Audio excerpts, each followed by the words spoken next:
beautiful for spacious skies, for amber waves of grain, for purple mountain majesties above the fruited plain. America, America, God shed his grace on thee and crowned thy good with brotherhood from sea to shining sea. Uh-oh, guess what day it is? Guess what day it is? Huh? Anybody? Julie, hey, guess what day it is? Oh, come on, I know you can hear me. Mike. What day is it, Mike? Leslie, guess what today is? It's hump day. Woo-hoo!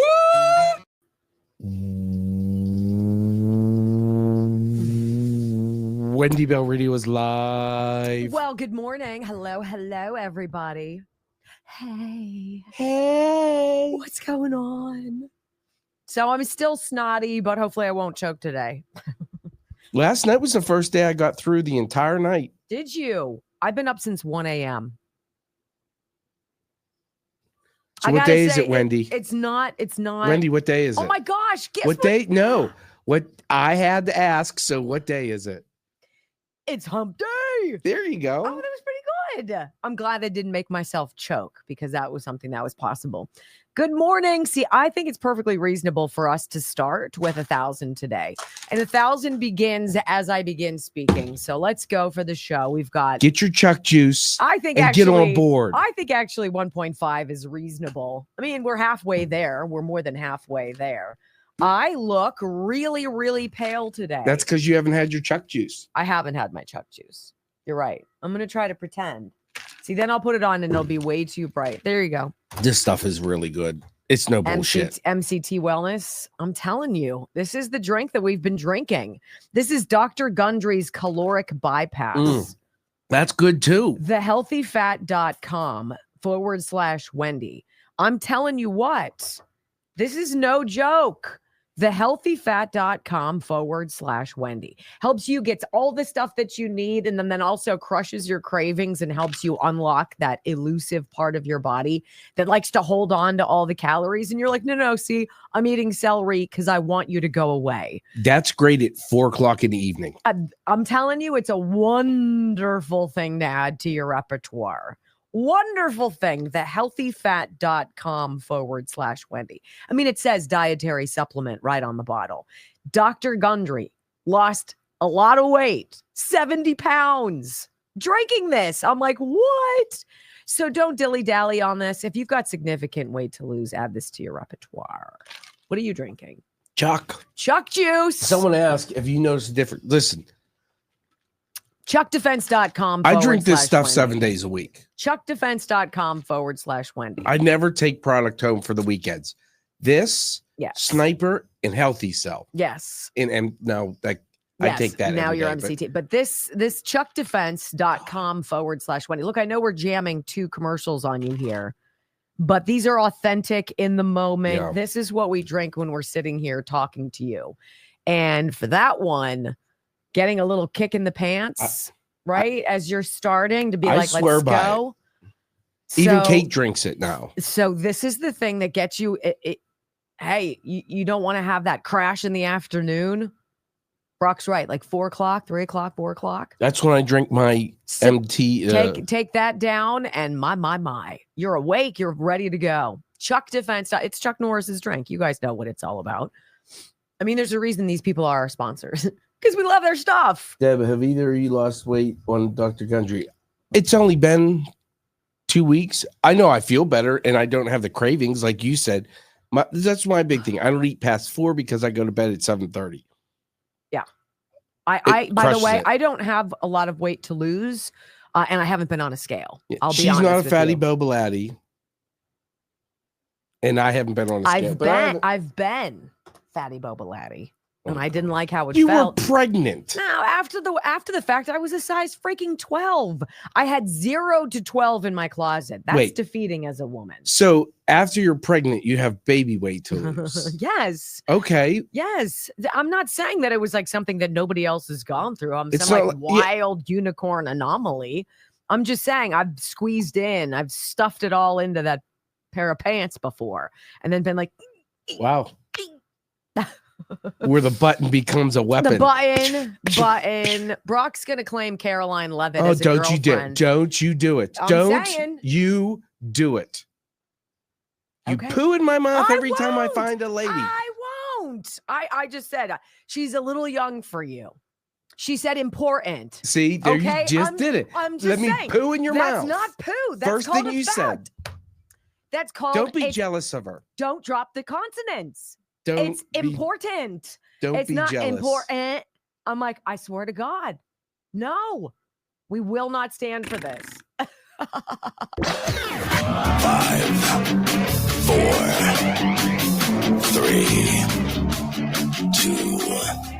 1. Welcome to your daily dose of facts to fight off the liberal gaslighting. You can be in the middle of a hurricane, You have sanctuary in the city of Chicago. or you can be on a calm day. North is still north. You could be in a thunderstorm. I am angry. We are not going back, not ever. North is still north. People can yell at you. The hell with the Supreme Court. We will defy them. North is still north. It doesn't change fundamental things. And in this business, right is still right, even if you stand by yourself. We don't get fooled again. No.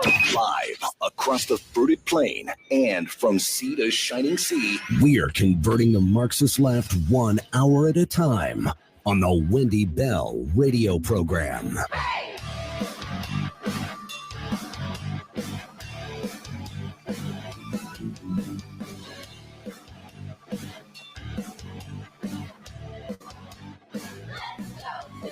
Well, hello, America, and all across the fruited plain.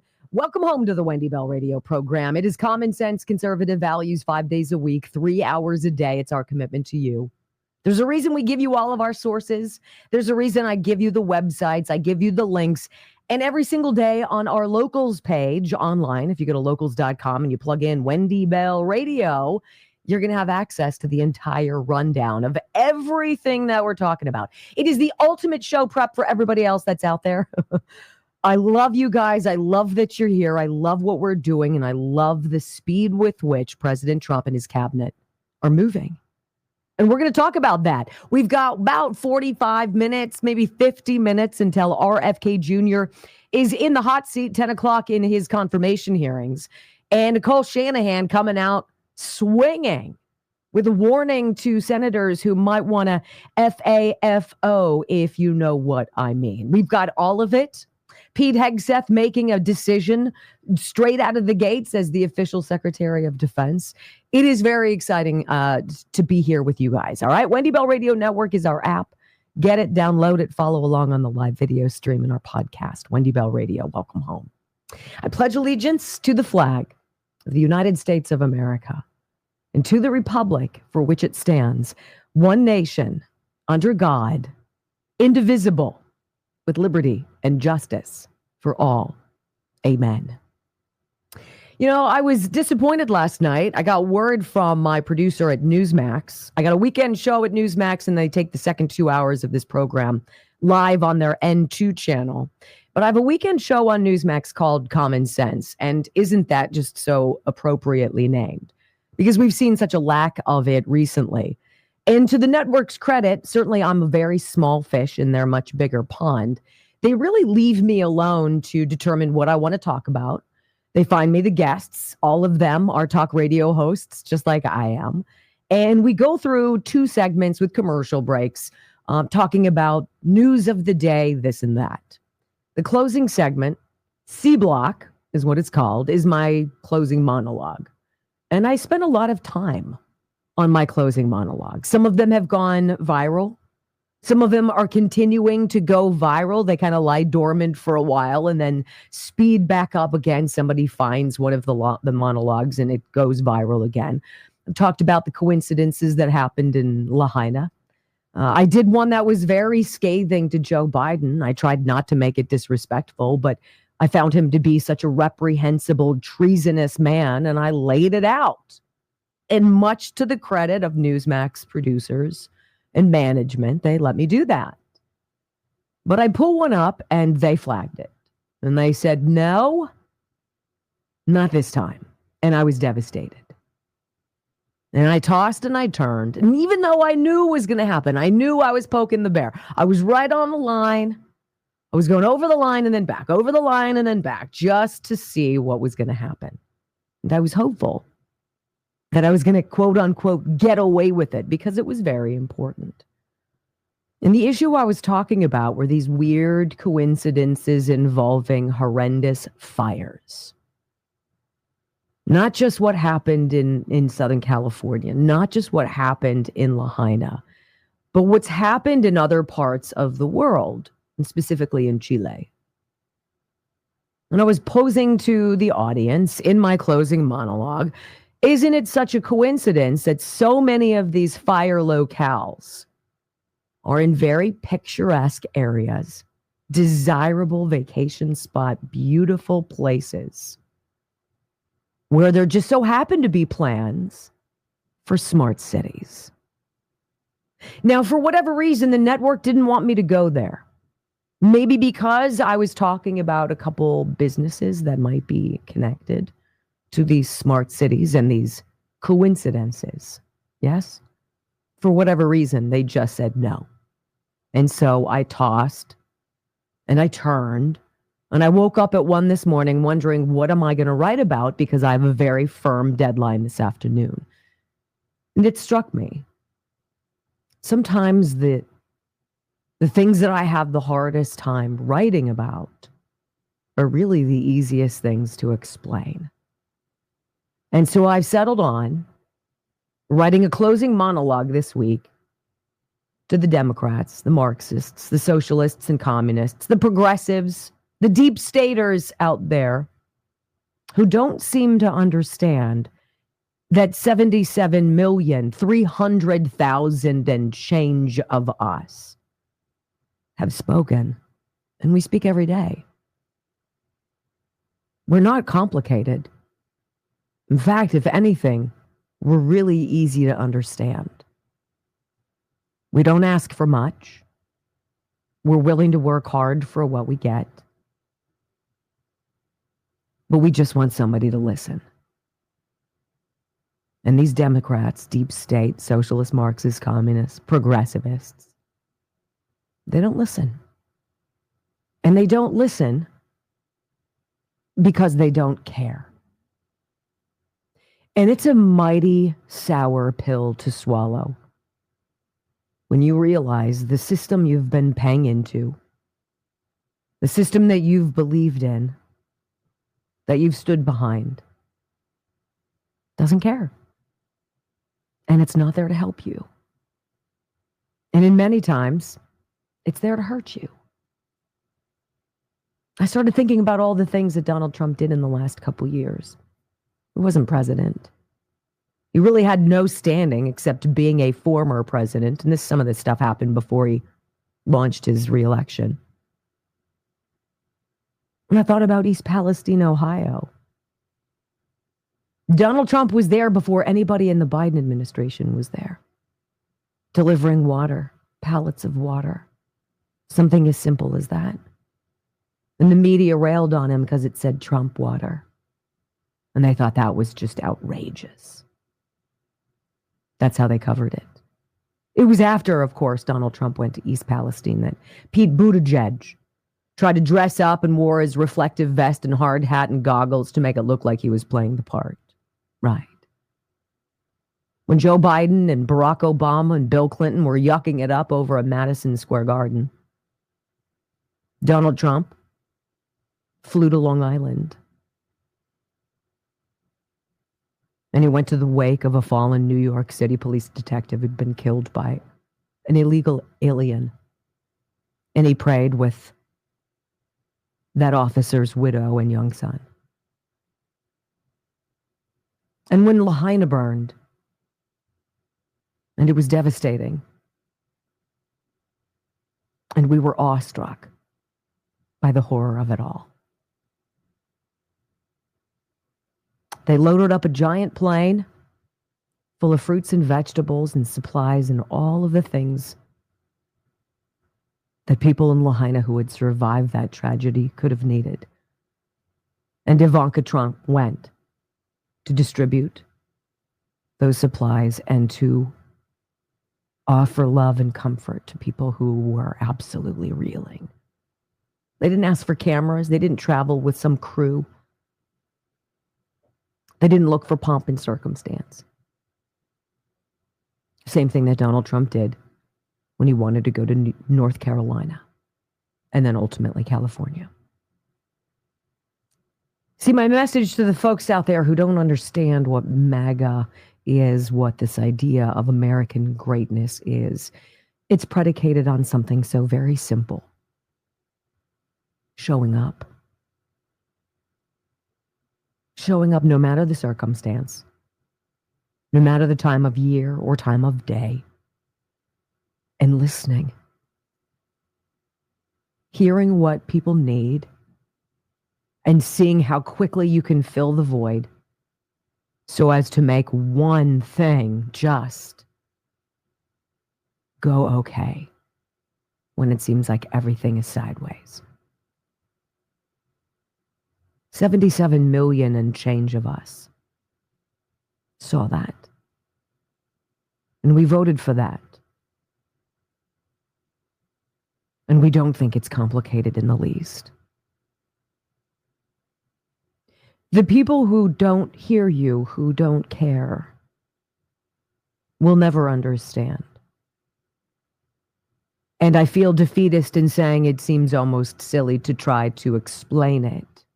But I'm going to try this weekend on my show, Common Sense. It's not difficult to care about each other. Isn't it a crying shame that it's been years since the majority of us have felt that way? When we come back on the Wendy Bell radio program, I want to talk about this International Space Station mess. Did you hear Trump say, Elon, go save those trapped astronauts? Did you guys know there are two people out there, a man and a woman, at the International Space Station? It was supposed to be like a 3-hour tour, right? And it's been like 8 months and nobody can get them back. What are we doing? You want to talk about not caring? Try it literally being lost in space.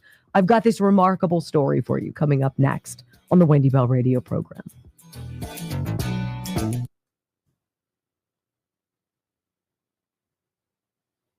Before the show, I got snarled in a rabbit hole. I went down a rabbit hole. Really wasn't rabbity though, but it was a hole. And I just started connecting some dots. And then Brock came in here and he's like, "What are you doing?" And I started showing him. It's pretty amazing, Brock, what we have discovered. I thought that was going to be the C block. Oh, what I just said? No. That what I wrote down? Yeah. I thought that was going to be the C block. I'm like, oh. Because you're going to be like, here we thought the Catholic Church was a grift, and we know government's a grift. Oh, my goodness. Planned Parenthood's a grift. DEI Everything is a grift nowadays. But here's for the little guy. Here's the demonstrable. Yes, everybody can cash in on a grift. And we're going to explain how coming up in just a minute. But look at you guys, 1.83. Can we get to 2? I know we can. The same way that I can tell you all about what I was supposed to pull up earlier, and that was my wellness company read for today. What are we talking about? Is this Spike Detox again? No. Let's see. This is wow, it looks like we got a new sponsor in there coming up. So you want me to do Contagion or Spike Detox? Contagion. You said you were going to do that this week. Okay. Well, let's talk about this. And again, the wellness company, twc.health/Wendy. Use my name at checkout. $32 off whatever you order and free shipping. It's pretty good. All right, so let me tell you about this contagion kit, because these things, the wellness company and what they do for your peace of mind to give you life-saving medications that might be in high demand and in low supply sometime down the road. You get to get them on your shelf, and you get that peace of mind thanks to the wellness company. So let's talk about Dr. Peter McCullough. Last summer, he was warning us about the bird flu, and he was linking the virus's rapid spread to gain-of-function research, which is now pretty common practice in many labs globally. Scary as nuts, right? So he urges early prevention in these things just in case, recommending a contagion emergency kits from the wellness company. His medical board has approved this solution with 5 critical life-saving medications: ivermectin, Tamiflu, nebulizer, hydroxychloroquine. Every household can now have access to these hard-to-get medications in the event of another pandemic. Got to be prepared.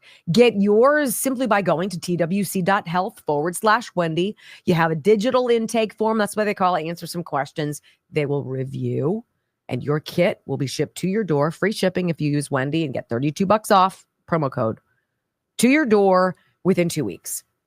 I have these kits. I'm going to bring in the granddaddy of them all. Oh, boy. Oh, boy. twc.health/Wendy. I love them. Oh, my goodness. We're an EP. We are. Yeah, let's rumble. We're almost 2K. Drink it all in, baby. I'm just kidding.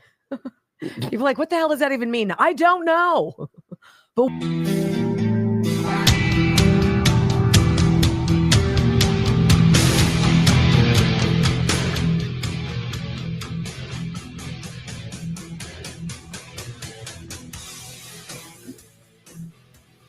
you know, it's an amazing story.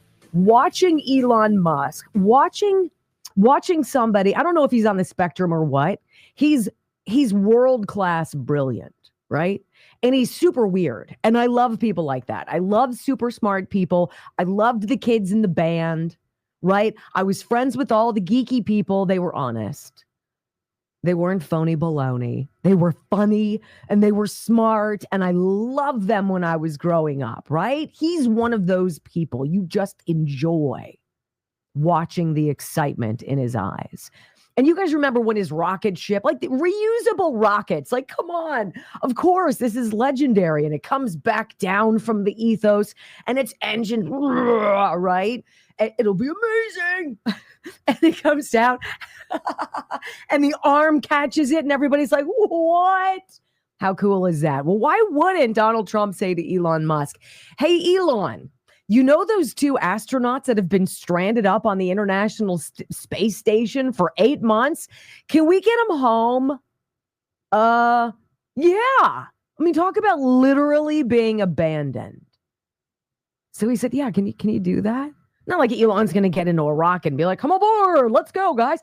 But he's got the technology. He's got the know-how. What an amazing mission, right?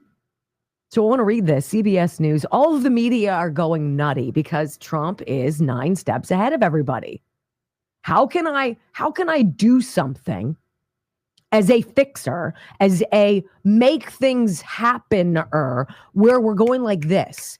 We're not waiting for red tape. We're not waiting for 18 months for freaking Karen Bass in Los Angeles to get the stupid permits going. We want to build yesterday. We want to move our crap out of our lots. We want to clean up our space. We want to progress. And everything the left does is about stagnation. It's about running through quicksand. It's about that oatmeal feeling on your shoes and you can't get it off. Move. Donald Trump is moving, and he's moving quickly. Trump asks SpaceX to bring abandoned, and they put that, abandoned Starliner crew home, blaming Biden administration for inaction.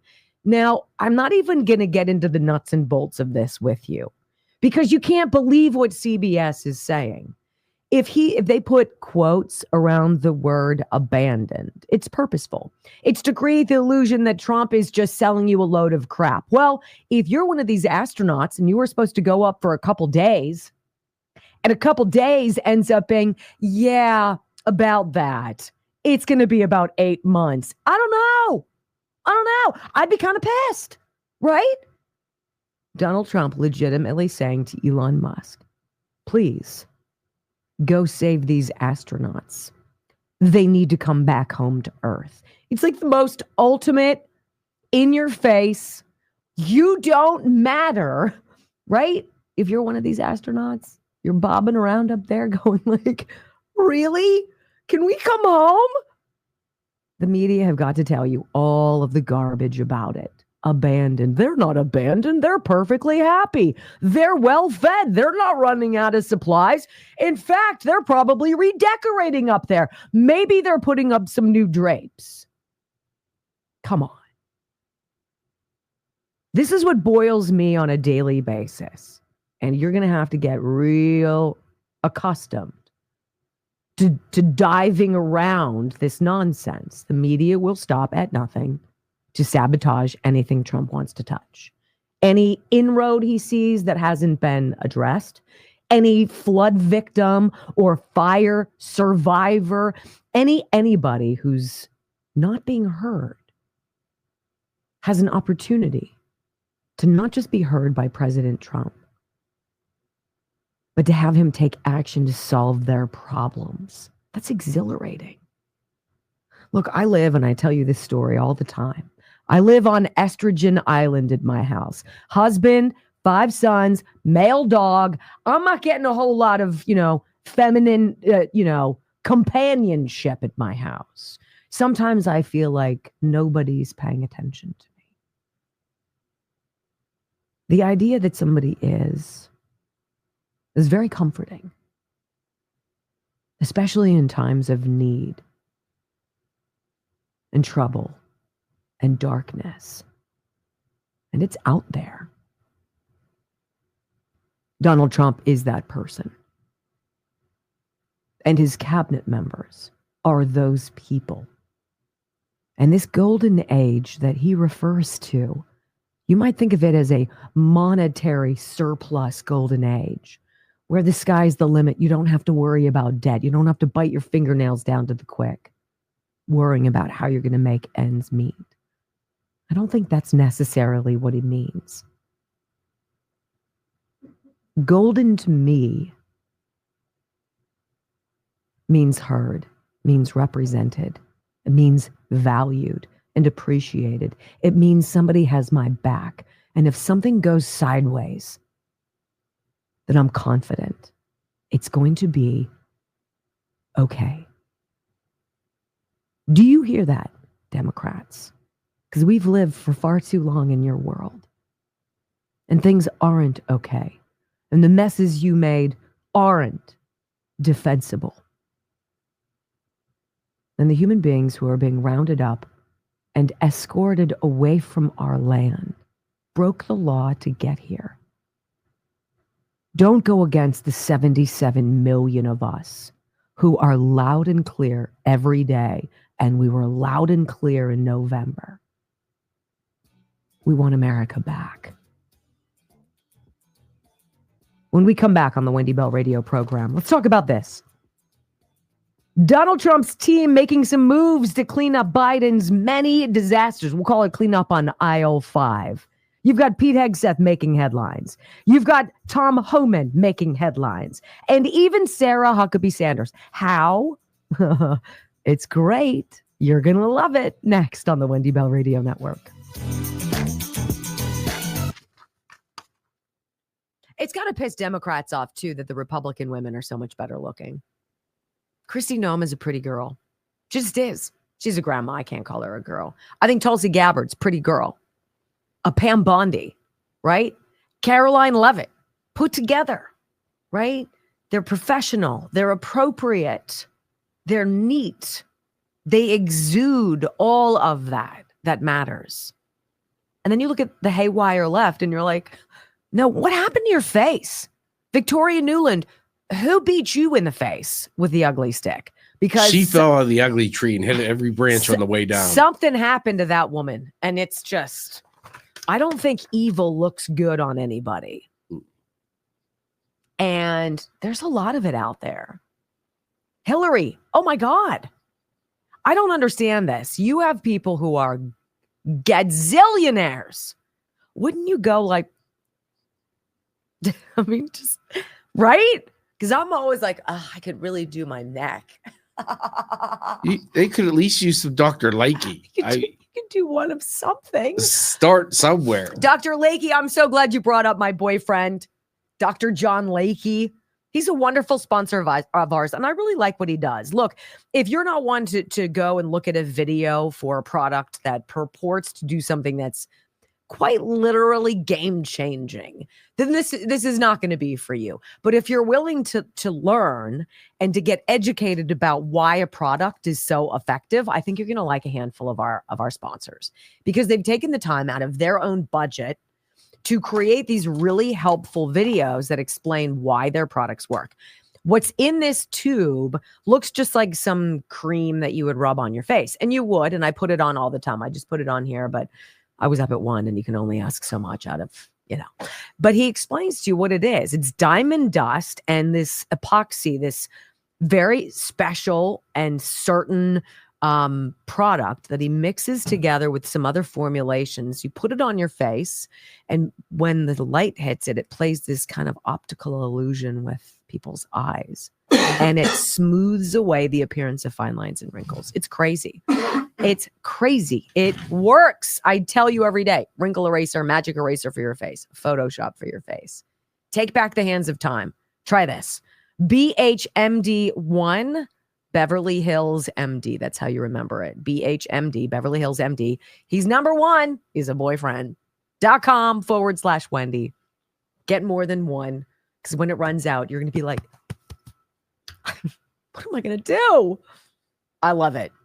So Rayanne brought up something I said to you this morning. Oh, no. What? She said, did anyone see Sandra Smith on the 5 yesterday? Ooh. Yeah, you did. I and did. You're a big Sandra fan. Gotta poo. That's just gotta poo. Can't help yourself. It's not true. Don't be jealous of my girls. That's not true. I'm not jealous of your girls. Yeah, I noticed that too. She had like makeup just caked on, and her eyes were just like, I'm like, girl, you don't need that. How old do you think she is? We're gonna play she's that. Probably game. in her 40s. Okay. I would say she's 40. I'm sorry, guys. I really hope I don't gag this whole 40. time. I'm gonna go 44. You think she's 10 years younger than I am? Maybe 42. Oh my God, you think she's 12 years younger than I am?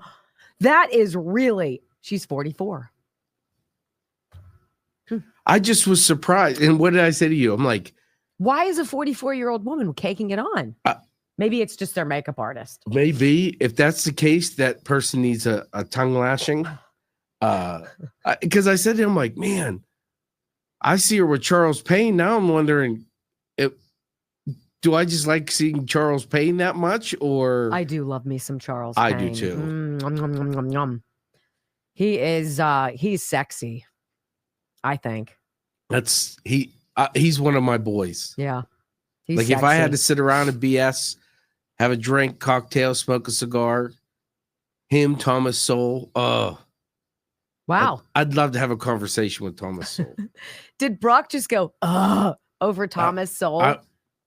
Have you ever read any of his books? Like, dude's former Marxist, brilliant. Like, we are going to talk about the 2 million federal workers that got a special offer, which I think is a great offer. It's a great offer. Who wouldn't take that offer?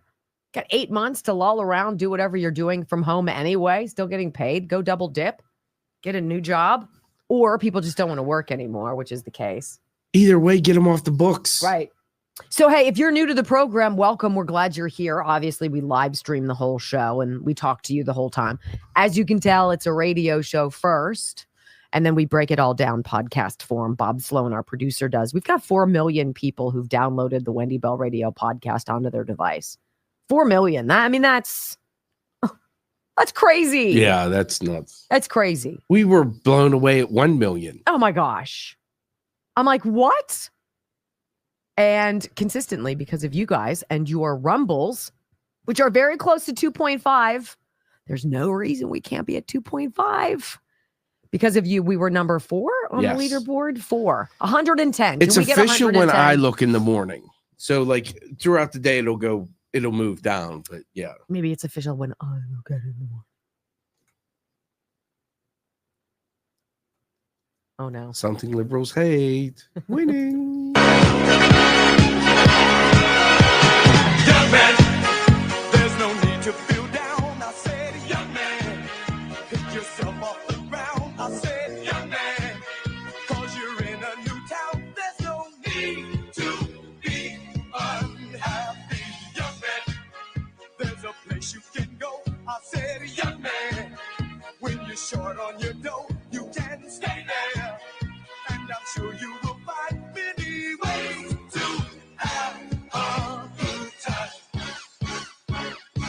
It's fun to stay at the YMCA. It's fun to stay at the Oh my. It is a good day to wake up as an American, is it not? I mean, every day, yes, but I love the change and the speed with which this change is hitting our shores. It's great. Did you guys have an opportunity to hear Marco Rubio at all as our new Secretary of State? Have you listened to him at all? Have you heard the ease with which this man conveys the feelings that you have, that pulse through your body when your heart beats? He says how you feel. It's so nice. Pam Bondi, laser focused. Woman is no joke. Kristi Noem. Today, we're going to hear Bobby Kennedy Jr. About a half hour to go in the hot seat in front of the senators. You know, and you've got to pay attention to why they're so afraid. All of these hokey, dippy, silly, embarrassingly lame, Hail Mary, anything attempts to derail somebody that Donald Trump wants to be in his cabinet.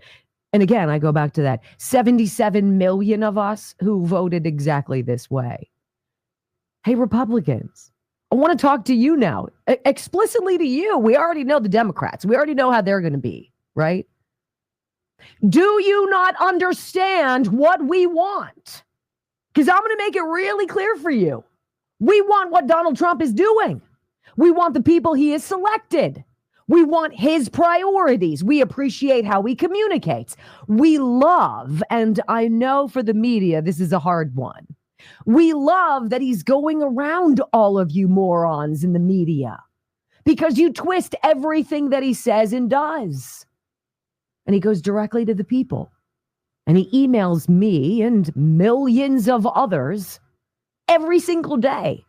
Every phone call, every trip, everything.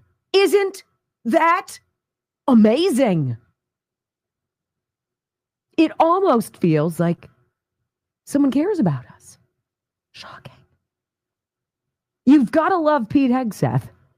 Man has gone through the ringer. Man has served this country. He's volunteered to be in the line of fire, literally and figuratively in war. Went to Guantanamo Bay, went to Iraq, went to Afghanistan, 2 Bronze Stars. Very intelligent man. Oh my gosh. Did he come back from war? A scarred soul? Yeah. Yeah, he did.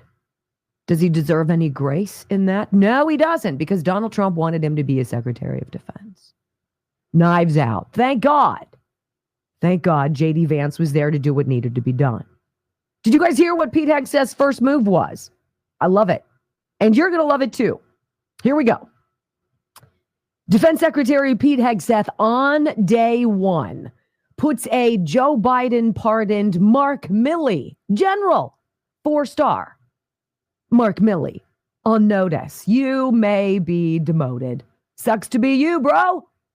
Here we go.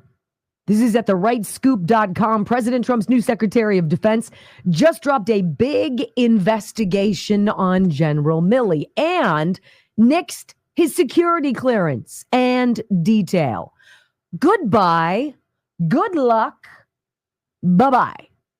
According to Fox News, Hegseth has ordered the Defense Department Inspector General to investigate Milley related to President Trump's first term, which could result in Milley being demoted and stripped of a star.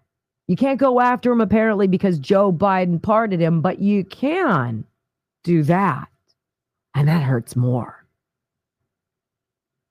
Hegseth pulling General Milley's security detail and clearance immediately, may face demotion and retirement. Hegseth ordering new IG to investigate Milley, orders removal of second portrait from the Pentagon. We are now scrubbing the halls of the Pentagon.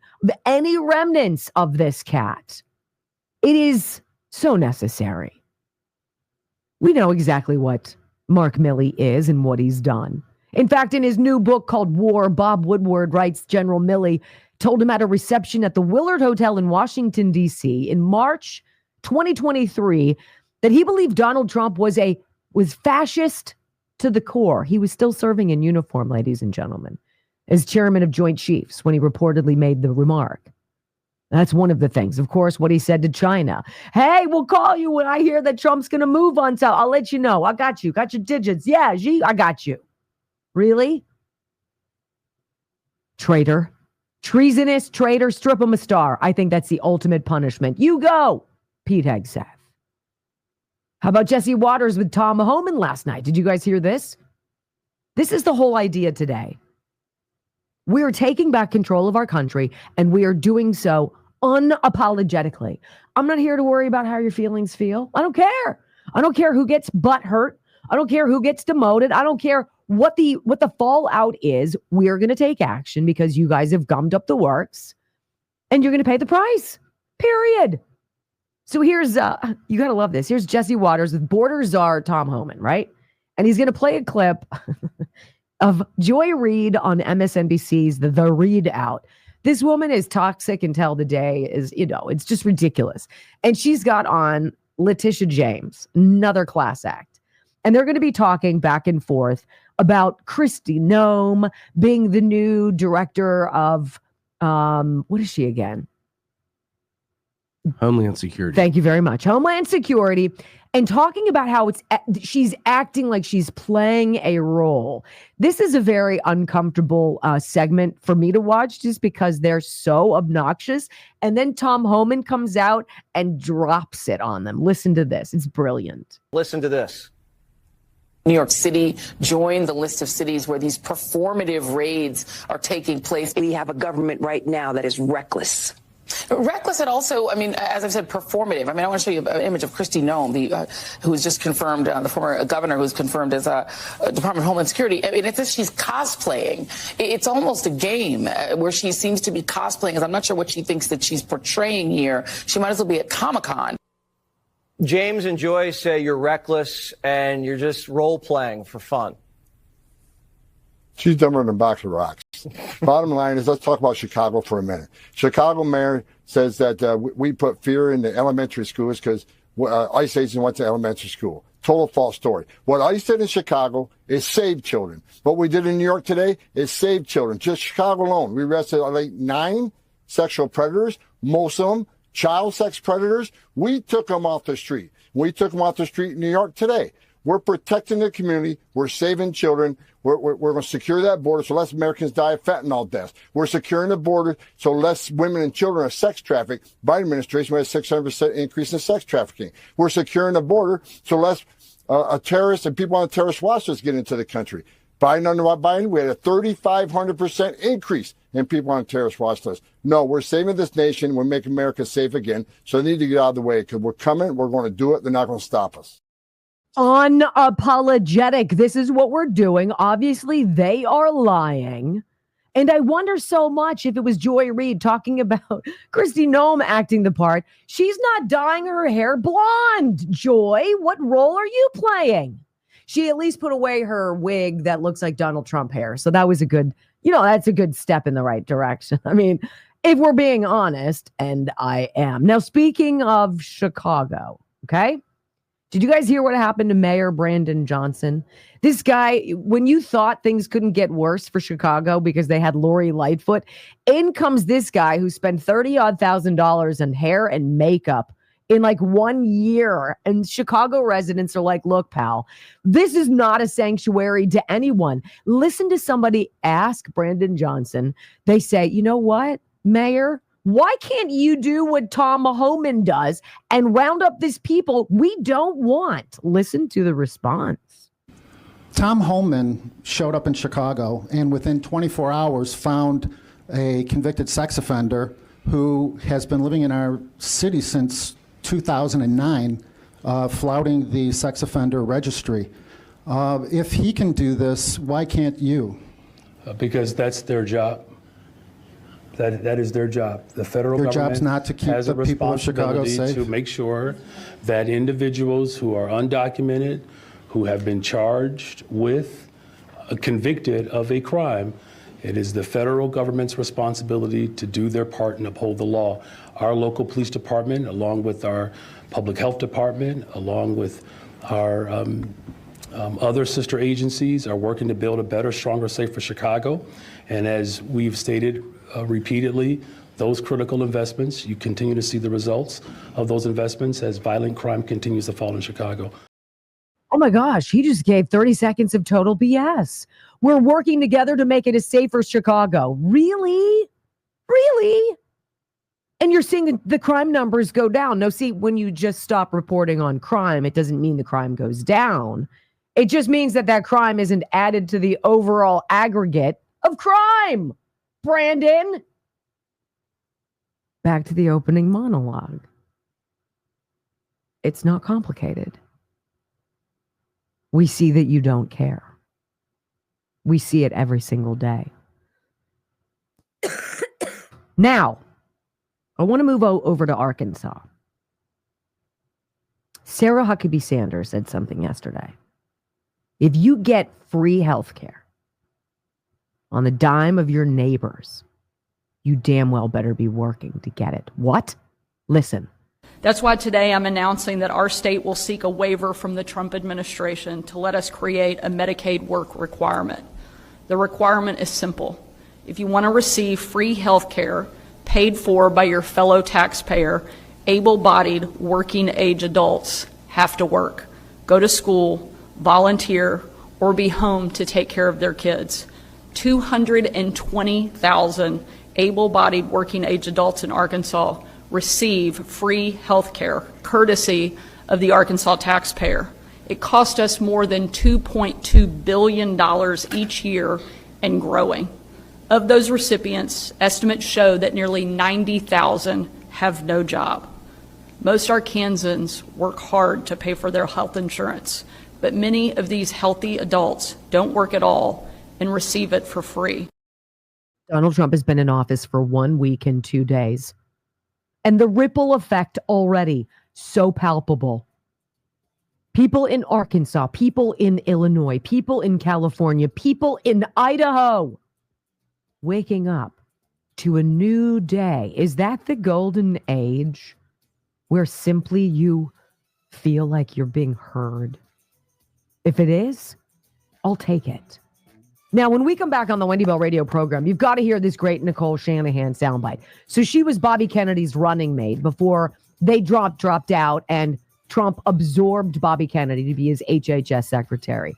She drops almighty fire on the Senate. Hey, Republicans, she's actually talking to you. I got her story coming up next on the Wendy Bell radio program. It's also super cool to watch how the White House is sending out press releases debunking the fake news in real time, essentially fact-checking these news organizations. And I got one yesterday. I'm going to read it to you guys. And again, I'm going to tell you how you can get on this mailing list so you can get all of the same information we get. I got it too. It's fantastic. It's super fantastic. It says debunking latest fake news hoaxes. Like, I want to read you the story about the International Space Station. I can't find a reasonable story about Elon Musk being asked to send one of his spaceships to go rescue these astronauts who've ostensibly been left in outer space for months. I can't find you a story that isn't dripping with garbage. Like, I couldn't even read you the CBS story because it's just loaded. I want to tell you quickly about Switch with Wendy, switchwithwendy.com. And I tell you about this company that I represent that is offering you membership for $1 through the end of this month. And that membership of $1 allows you to be a part of what we're doing for the rest of the year. What is it? You get to this point, whether it was with Bud Light or with Starbucks or Gillette, when they get in your face about something that's so ridiculous that you start changing your habits. You start changing the kind of razor blade. You start changing your coffee. You start changing all sorts of stuff where you shop. Because you realize, though you are but one person, your dollars mean a lot to these companies. And these people, just like myself, have banded together, little guys, and we've said to these companies that clearly don't respect us, and we've instead started purchasing the products that they used to sell us from a different company. It's a company based in Idaho. It's a company based family values. Same company, like 40 years have been running this company. Everything is made in the United States by American workers, shipped to your door within like 48 hours, and the products are off the charts. Instead of buying something that's got all water in it, right? They send you the concentrate that you then pour into the water to clean your floors. So you get something that's this big that can wash your floor 15 times. That's pretty innovative, and it's cheaper to ship. It's easy for us to constitute, right? This isn't outside the box thinking, but it is. That's one of the things that they do. They sell products that aren't chemically laden with toxic yuck. So you're like, ugh, after you use them. When was the last time you cleaned your shower with something that didn't gas you out in the shower with it? You'd have to get out and turn on the fan, shut the door, and be like, oh my God, who's got the hazmat fan? Not this stuff. Switchwithwendy.com. Join us. Hundreds of products. It's like Christmas morning every time your box comes. It's like, oh, cannot wait. Got mine yesterday. I got more of the Gold Bar soaps, Brock. He's addicted to those. I like the pink one and the blue one, or the pink one. Remember full-size bars of soap, not the little shrinkflation ones that are now like meep meep. It's a full size, and you're like, wow, I forget what this is like. Switchwithwendy.com. It's so worth it. I love it. And I'm getting my Riverbend Ranch meat shipment today. Some strip steaks, USDA Prime. It's all through this company. Switchwithwendy.com. Join us. You know you wanna. As Caroline Levitt would say, it's important.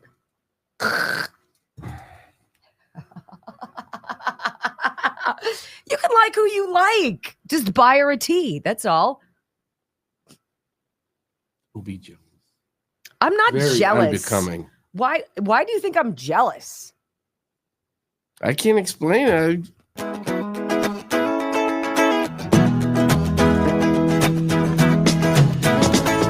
You got to love these White House emails for immediate release. This hit my email this morning. Debunking latest fake news hoaxes. Oh my gosh, the White House is fact-checking the media in real time. This is how you win. This is an administration that listens. This is a movement that actually cares. I know it's weird. President Donald J. Trump has been subjected to more manufactured fake news hoaxes than any president in history, and it hasn't gotten any better in his second term. That's a good way to begin. Here are just a few. Hoax. Senator Chris Murphy, Connecticut, and Representative Jasmine Crockett of Texas, and media outlets claim President Trump's directive to pause radical, wasteful government spending means an end to Medicaid, food assistance, and other individual assistance programs. I mean, why tell the truth? You're so used to lying, so just keep it going. Well, about that, the facts are individual federal assistance programs such as Social Security, Medicare, Medicaid, SNAP, and other important programs are explicitly excluded, as was made clear by Press Secretary Caroline Levitt and a memo from the Office of Management and Budget. Only unnecessary spending such as DEI, the Green New Scam, and I love that, and funding non-governmental organizations that undermine the national interest are included in President Trump's directive. Here's another one. Hoax. Governor J.B. Pritzker and Chicago Public Schools officials claimed, without bothering to verify, of course, that ICE agents had conducted a raid at a local elementary school, a false claim echoed by the media outlets, including the Chicago Tribune. Wrap up smear much? Well, the fact is, it was actually the U.S. Secret Service investigating a threat unrelated to immigration. It goes on. This is almost as exciting as Nicole Shanahan dropping this on anybody at RFK Jr.'s confirmation hearing coming up in just a few minutes who dares to not confirm Kennedy as the new Secretary of Health and Human Services. Here is very wealthy, very influential, very smart Nicole Shanahan. Hey everyone, tomorrow is a pivotal moment in our nation's history. At 10 a.m. Eastern Time, RFK will sit in front of the Senate Finance Committee for his confirmation hearing to be our nation's next Secretary of Health and Human Services. I urge everyone to call their U.S. senators over the following days and demand they vote yes on Bobby's nomination. He is more than qualified, he's proven, principled, and prepared to lead. I'll share a list below of key senators. If they represent your state, they need to hear from you. If they don't, please call your own senator and ask them to vote yes.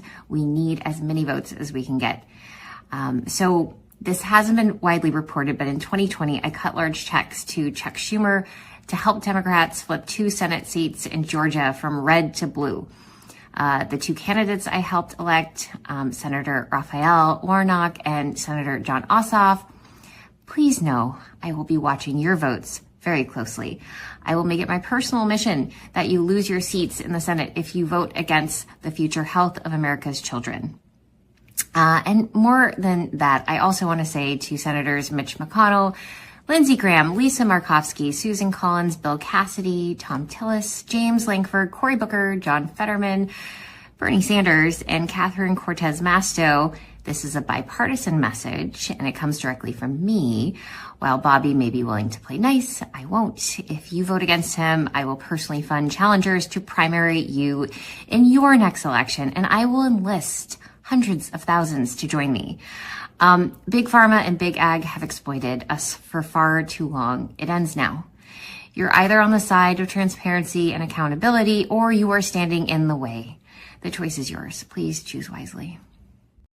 Oh my goodness. The only thing that's missing is this mission, if you choose to accept it, right? And then this message will, self-destruct in 5 seconds, Psh, right? She's badass. She's the female Elon. She's loaded, she's principled, and she's pissed. Brilliant. I love it. Now, it's funny. I go back to my White House email that I got. And by the way, you can add press@mail.whitehouse.gov to your address book or your toolbar, and you can join this mailing list.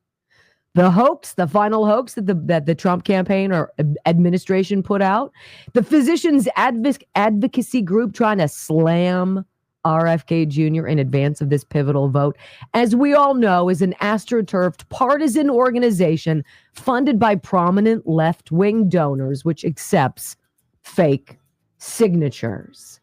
If you need the truth, you got the Trump admin and you've got Wendy Bell Radio. What more do you need? When we come back, hour number 2 of the Wendy Bell Radio program, as RFK gets questioned about the job of a lifetime, his family stabs him in the back. Did you see Caroline Kennedy's video? Oh, you'll hear it next. It's very sad, actually. It's very sad. So I put that press thing. Yes. I updated the underneath the Yes. show. So if you guys want to see it updated, so you'll actually have to refresh your page. I'm not saying leave the show now. I'm just saying after the show, you'll be able to see it. It's great. Going directly to you. So we're going to tell you what we're doing. We're going to tell you about the phone calls that Trump made. We're going to tell you the leaders that he spoke with. We're going to tell you about the questions people asked of him. We're going to give you his answers. We're going to tell you what happens when we board Air Force One. We're going to tell you what happens when we land. We're going to tell you what happens in the Oval Office. We're going to tell you what happens X, Y, or Z. And when you get to the page, You have to scroll down. It says subscribe. Like there's a big thing there. So get on board. This is how we carve out the suck. Now, can I go to the bathroom or are you going to go? No, you were going to go, weren't you? Go ahead. Go ahead.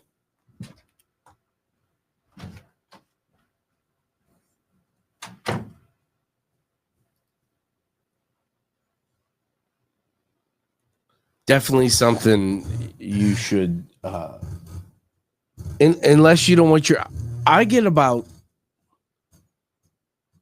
I don't know, 8 to 10, easy 8 to 10, but easy to read. They're not super long. Boom, right there. Like I said yesterday, these are the emails that radio stations and TV stations get for information purposes, but also for planning purposes. So I think it's fantastic. And I thought it was fantastic that the 3 criteria for applying for press credentials, have a platform that's news oriented. Geez, I can't remember the other 2 because I think everybody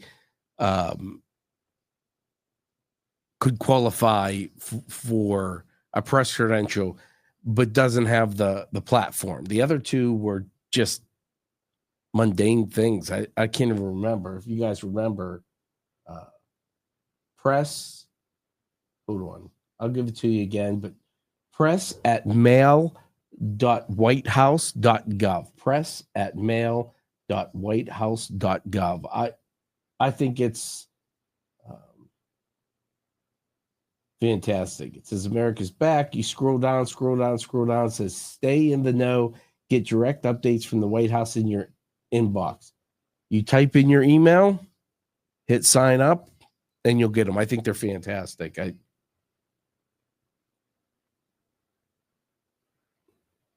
think it's what America needs. It goes along this transparency thing that he's going with.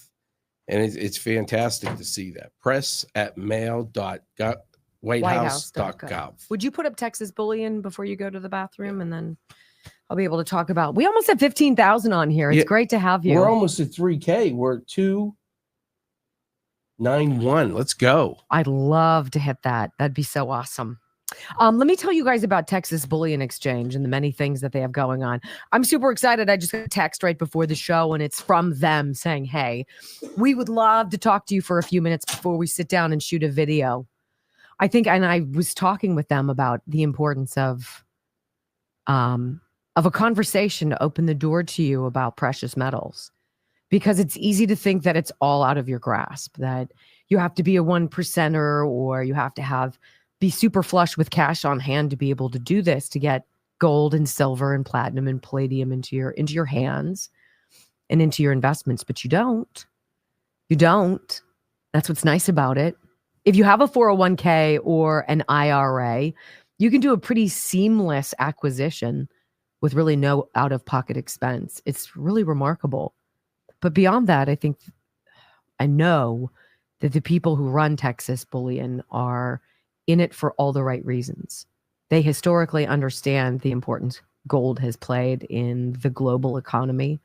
They have a firm grasp on the history of banking and how the peace of mind you get by having precious metals as part of your savings can give you a peace of mind that is so vital.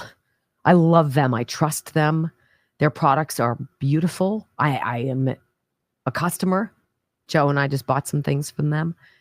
They're beautiful and they're so easy to deal with. A+ rated by the Wendy Bell radio program, Texas Bullion Exchange. 855-927-5557. You've got to look at their Trump coins. They're just magnificent. I have one. I have one of them with me. They're exquisite. Now think about this. Think about you being, a grandparent. These 1 ounce silver coins are something like $31. This isn't breaking the bank. But imagine if instead of giving your kids or grandkids money for their birthday, you started giving them these. And all of a sudden you have younger generations paying attention to savings, to metals, to value, to planning, and they start accumulating these. It's pretty cool. It's really cool. And there are all sorts of kinds to choose from. TexasBullion.com. I have gold. I got gold from Canada. Believe I got gold from the UK. Comes different ages. Some gold goes back to the 1800s that I have now in my safety deposit box. Oh, I'm telling you, it's special. I don't have a silver bar though, but I do. Yes, I know. Must be nice to have somebody who cares. Yeah, Texas Bullion. Must be nice to have somebody who asked Texas Bullion to give them something to give to you. I was going to pay for it too. And they said, no, this is controversial. I'm going for it. You just have to tell me if it gets all over my teeth. No. What do you mean, no? That's bright. That's bold. Let's see. I've run out of time. Wow. 5, 4, 3, 2, 1. Wendy Bell, America's anchor mom, fighting for America 1 hour at a time. Welcome to the family. The world ain't all sunshine and rainbows. You take on the intelligence community, they have 6 ways from Sunday at getting back at you. It's a very mean and nasty place, and I don't care how tough you are, it will beat you to your knees and keep you there permanently if you let it. Donald Trump has been indicted by a grand jury in New York for his alleged hush money payment. A grand jury indicted former President Donald Trump on state charges stemming from his efforts to overturn Joe Biden's victory. Breaking news, the federal indictment against Donald Trump, all related to his handling of classified documents after leaving office. But it ain't about how hard you hit. It's about how hard you can get hit and keep moving forward. And then I take in this White House, we're going to fight like hell, I'll tell you right now. It's about how much you can take and keep moving forward. That's how winning is done. 3 hours of bold truth and excellence. You've just signed up for the WBR Army. Strap in. This is the Wendy Bell radio program.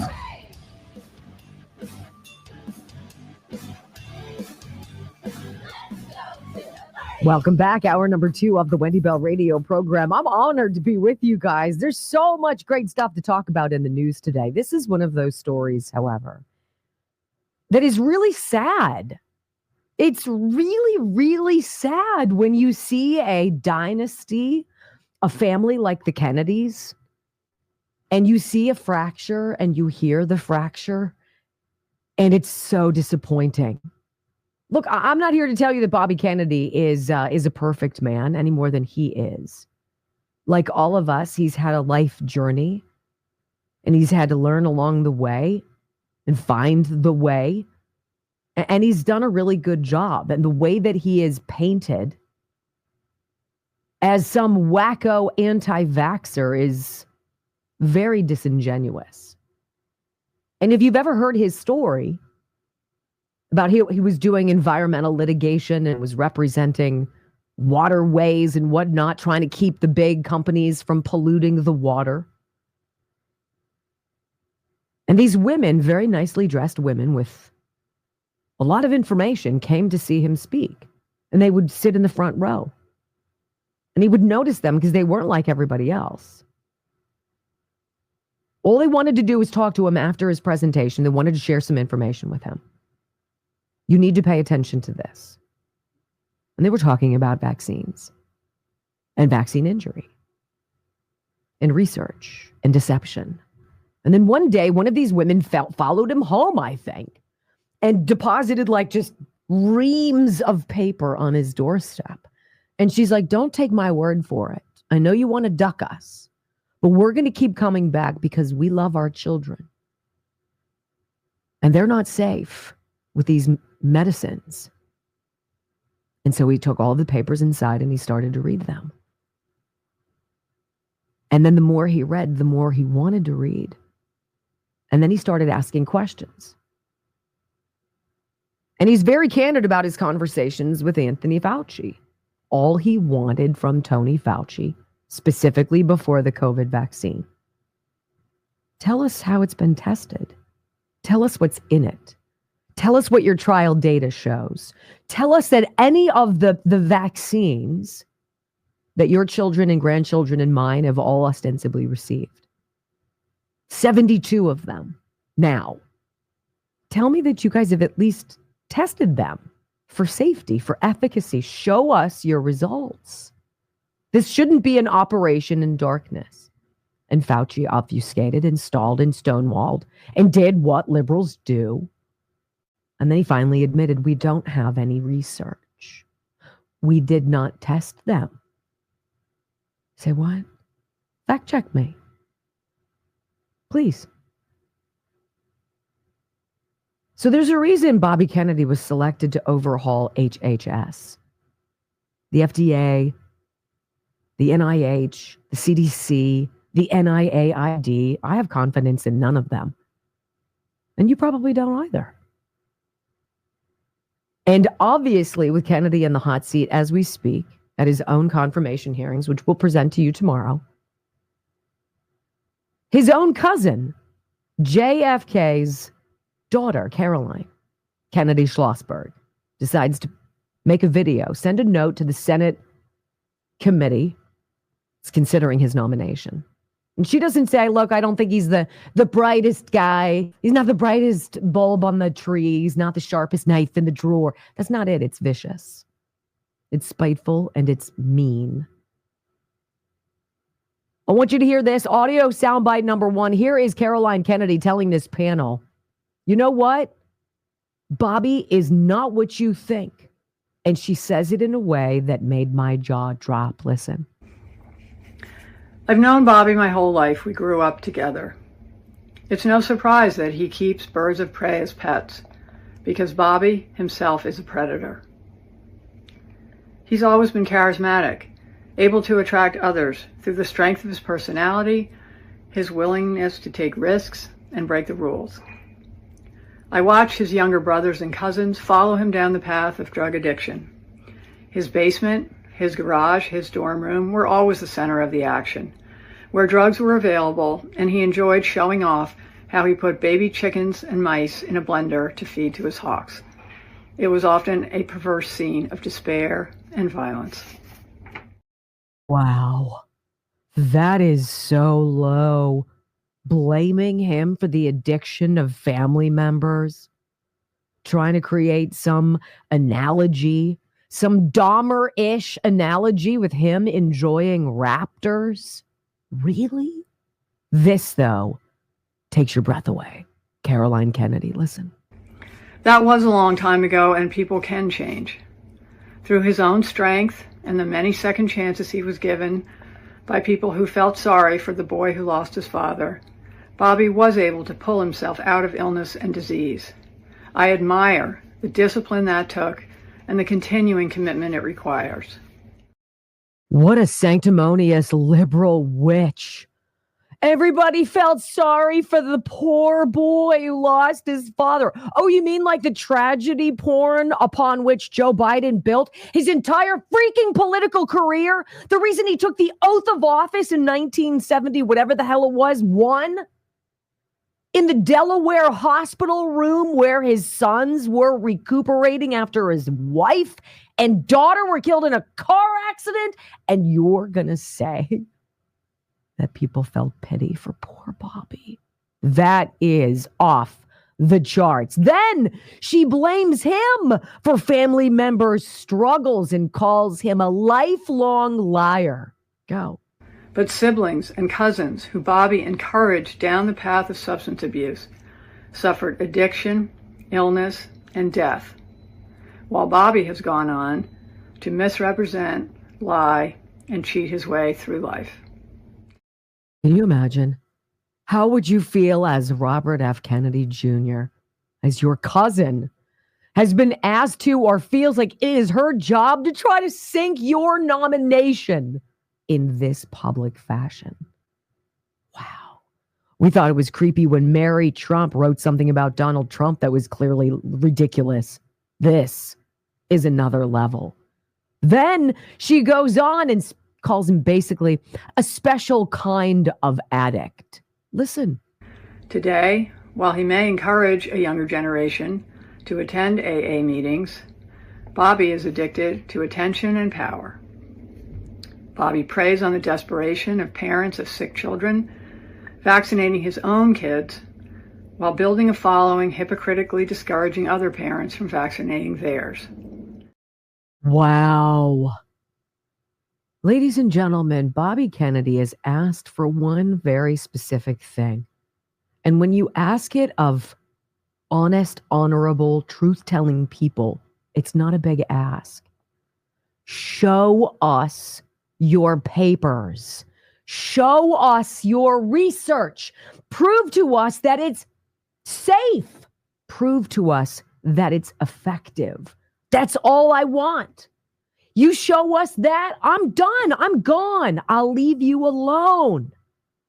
But they know that he knows that they can't. And so out comes his cousin to throw him off the bridge.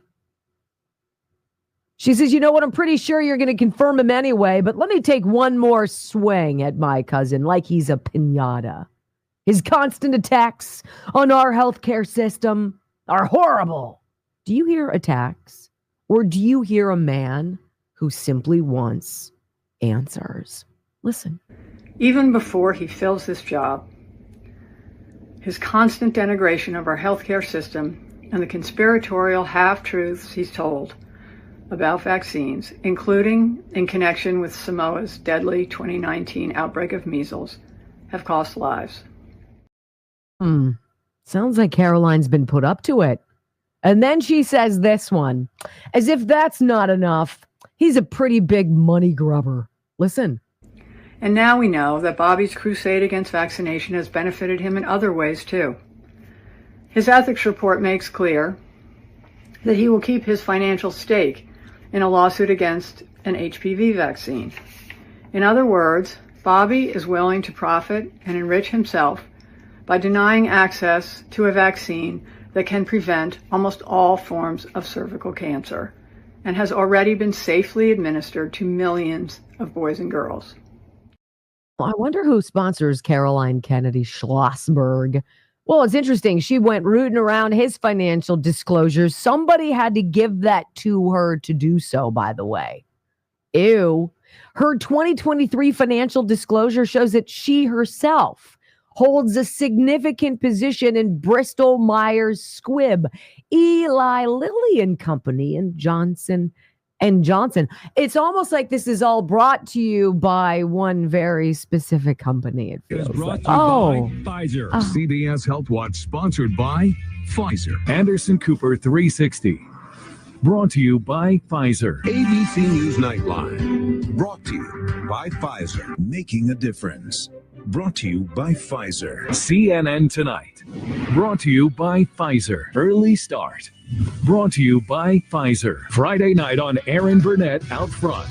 Give it to me. By Pfizer. This week with George Here it Stephanopoulos comes. is brought to you by Pfizer. This weather report brought to you by Pfizer. Today's countdown to the royal wedding is brought to you by Pfizer. And now a CBS Sports Update brought to you by Pfizer. There you go, ladies and gentlemen. It's almost as though you seem to know what's going on. Oh, Caroline. Jealousy's a bad color on everybody. When we come back on the Wendy Bell radio program, good old Dick Durbin. Dick. Swooping in to drop an anonymous wrap-up smear, hoping to derail Kash Patel. It's so tired and true. We're gonna check it out, okay? We're gonna check it out. You decide who you believe next on the Wendy Bell Radio Network. Oh, Caroline. Uh-oh. Man, she did not age well. It's a little scary. What? I had my finger on that, waiting for it. Well, you're going to start looking like me soon. Don't they say that about your pets? You start looking like your dog. I don't think that transfers to producers. You don't think it's going to work? No. I think you should get some really curly hair here soon. I used to have curly hair. Is that right? Mm-hmm. Is that before it turned white?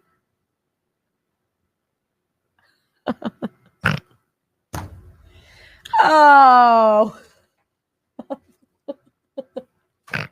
I would be too if I wasn't chemically dependent. I was gonna say, I don't know if I did it. If I it's getting there. Chemically enhanced. Next Friday. I need all the help I can get. Maybe Ireland I could go longer than 4 weeks. Ireland Contracting. Love Ireland Contracting. 1-800-NEW-ROOF. You know, they do have that exciting news to share. If you have some home electric work on the outside of your house, probably even some in the inside, because he'll do that too. Dan Ireland is the guy to call. So this is Gary and Diane's son. He went to college, tried it for a semester. He told his parents, I'm not into that. I'm going to go to a trade school. They were like, yes. He went to go become an electrician. And then he said, I think I really want to work with you guys. And they were like, yes.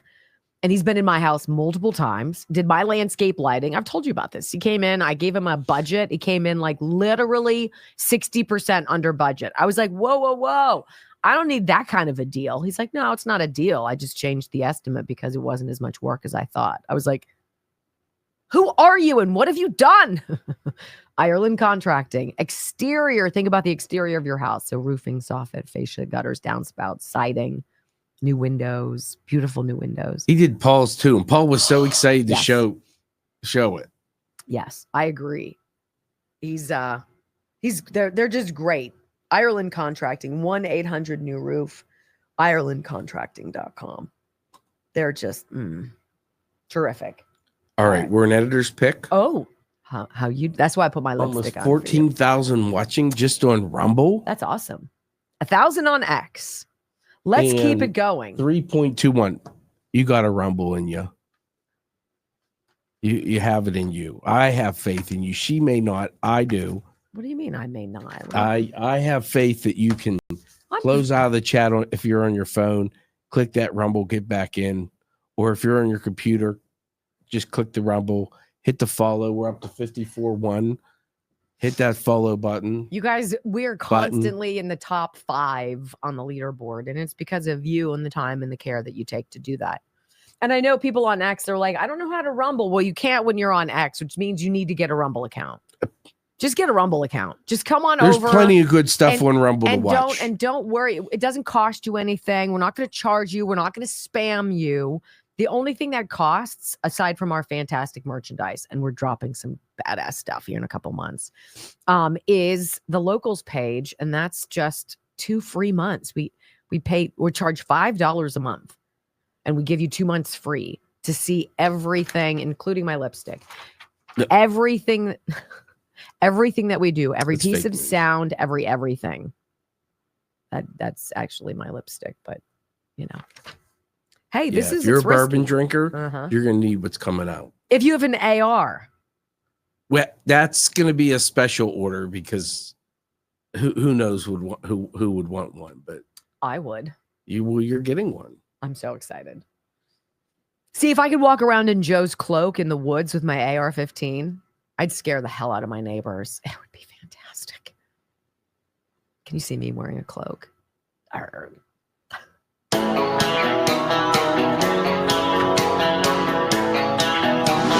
You know, I feel for people in this world who decide to go up against the machine, but I find them very appealing. I liked Bobby Kennedy when he decided to run for president. And I know that there's a lot of conversation about him possibly siphoning off votes from Donald Trump, et cetera, et cetera. But when I heard him speak, he didn't sound like a partisan. He sounded like a dad. He sounded like a grandpa. He sounded like a protector.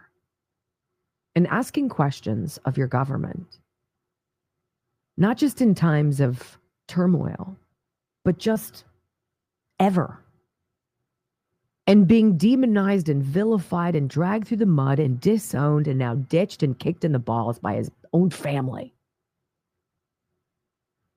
It tells you how scared the deep state is of you and me and the 77 million rest of us who want our country back. Dick Durbin is now saying, you know what? We really need to tap the brakes on this Kash Patel guy. I'm not so sure he's ready to serve. I'm just going to say, hey, Dick, sit down. Headline Breitbart. Dick Durbin pushes anonymous smear that Kash Patel broke protocol when commenting on a hostage rescue. All right. Without even telling you any information about this, if there's a hostage rescue, what do you care about? It's sort of like when you get on the plane. Do you care that your pilot's black, transgender, or what have you? Or do you care that your pilot can land the plane? Exactly. When there's a hostage situation, do you really care about how it all goes down as long as said hostages come back safely? Enough said. Well, we're going to try to use this circumstance. We're going to try to tarnish. We're going to try to make Kash Patel sound like he's a real hothead. You know what's great about Kash Patel? He's not married. He doesn't have children. And he's pissed. He's seen what's gone on. He worked in the first Trump administration. He's keenly aware of the Russian collusion hoax. He's totally dialed into the FBI, malfeasance, fraud, corruption, co-option, all of it. He knows the players.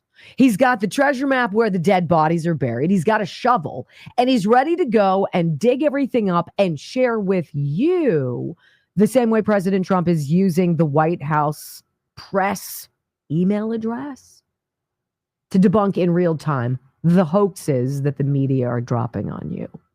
They can't keep up, ladies and gentlemen. And sadly, Dick Durbin doesn't have the mental acuity to either. Senator Dick Durbin on Monday pushed an anonymous smear asking Federal Bureau of Investigation Director nominee Kash Patel actually smearing him just days before his confirmation hearing, which is set for tomorrow.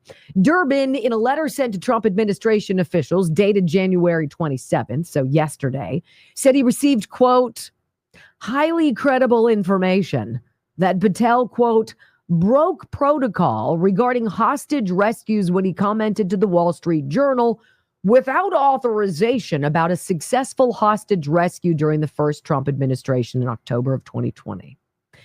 Okay, that was a lot of words to say. There was a hostage situation. Kash Patel was in on it. The hostages came home. End of story. Do you guys really need to care about the nuance? Well, he didn't follow Form W2C3/4. He didn't do that right. And he's not then eligible to lead the FBI, which is code for, oh, snap, we don't have anything on him. We got nothing. We've been digging. We've gone over everything. We've tried to plant people on him, all sorts of stuff. Hasn't worked. Cue Dick Durbin. This is your 11th hour? Hail Mary? Dick? Really? Durbin claimed the rescue of two Americans who'd been held captive by Iranian-backed Houthi militants was still in progress when Patel commented to the newspaper, Wall Street Journal. Durbin claimed the Wall Street Journal published comments from Patel at 10:55 a.m. Eastern Time, several hours before the hostages were in confirmed custody of the United States. Oh my gosh, that's it. They've got him. Ring him up. Dick, don't play. You don't have the tools, babe. It's been a long time. You have never had the tools. Kash Patel, new director of the FBI starting tomorrow. All right, we're calling it the art of the deal. Of course it is. Did you see this Trump administration offering buyouts for 2 million federal workers? What? Oh, yes. Take your bread. We got the gravy. Next on the Wendy Bell Radio Network. He said it hours before they were actually in custody. Really? Dick? That's almost as desperate as Caroline Schlossberg. He's an addict. He's a predator. Can you imagine Bobby Kennedy as a predator? Okay. Sound of the day, though, is Stephen Miller. He's weird as the day is long, too. Love him. All right, so I get this email. Hello, I enjoy watching your broadcast. Something here. You sniper it now. 30 days. It's going to be good for 30 days. So I listen to your broadcast every day on Rumble. I totally relate with your views. I'm a 53-year-old conservative mom who wants to make sure my children get to live and enjoy a free America as we have. This is from Greta. Thanks, Greta. She says, first of all, I want to talk to you about your products. 1, Canalodine.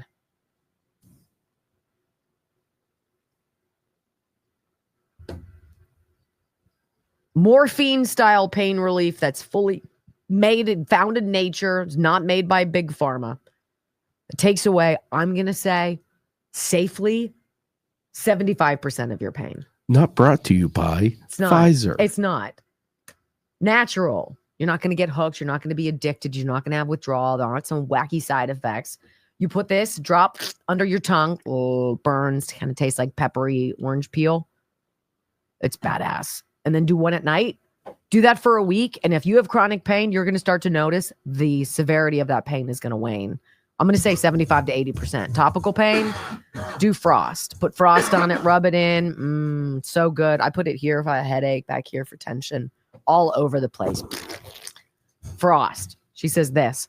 My brother is a City of Charlotte firefighter who was injured on the way to a fire. He was putting on bunker gear in the back of a fire truck as it sped down the road when he was catapulted across the back of the cab. His shoulder hit first on the side of the truck, tearing ligaments from his shoulder.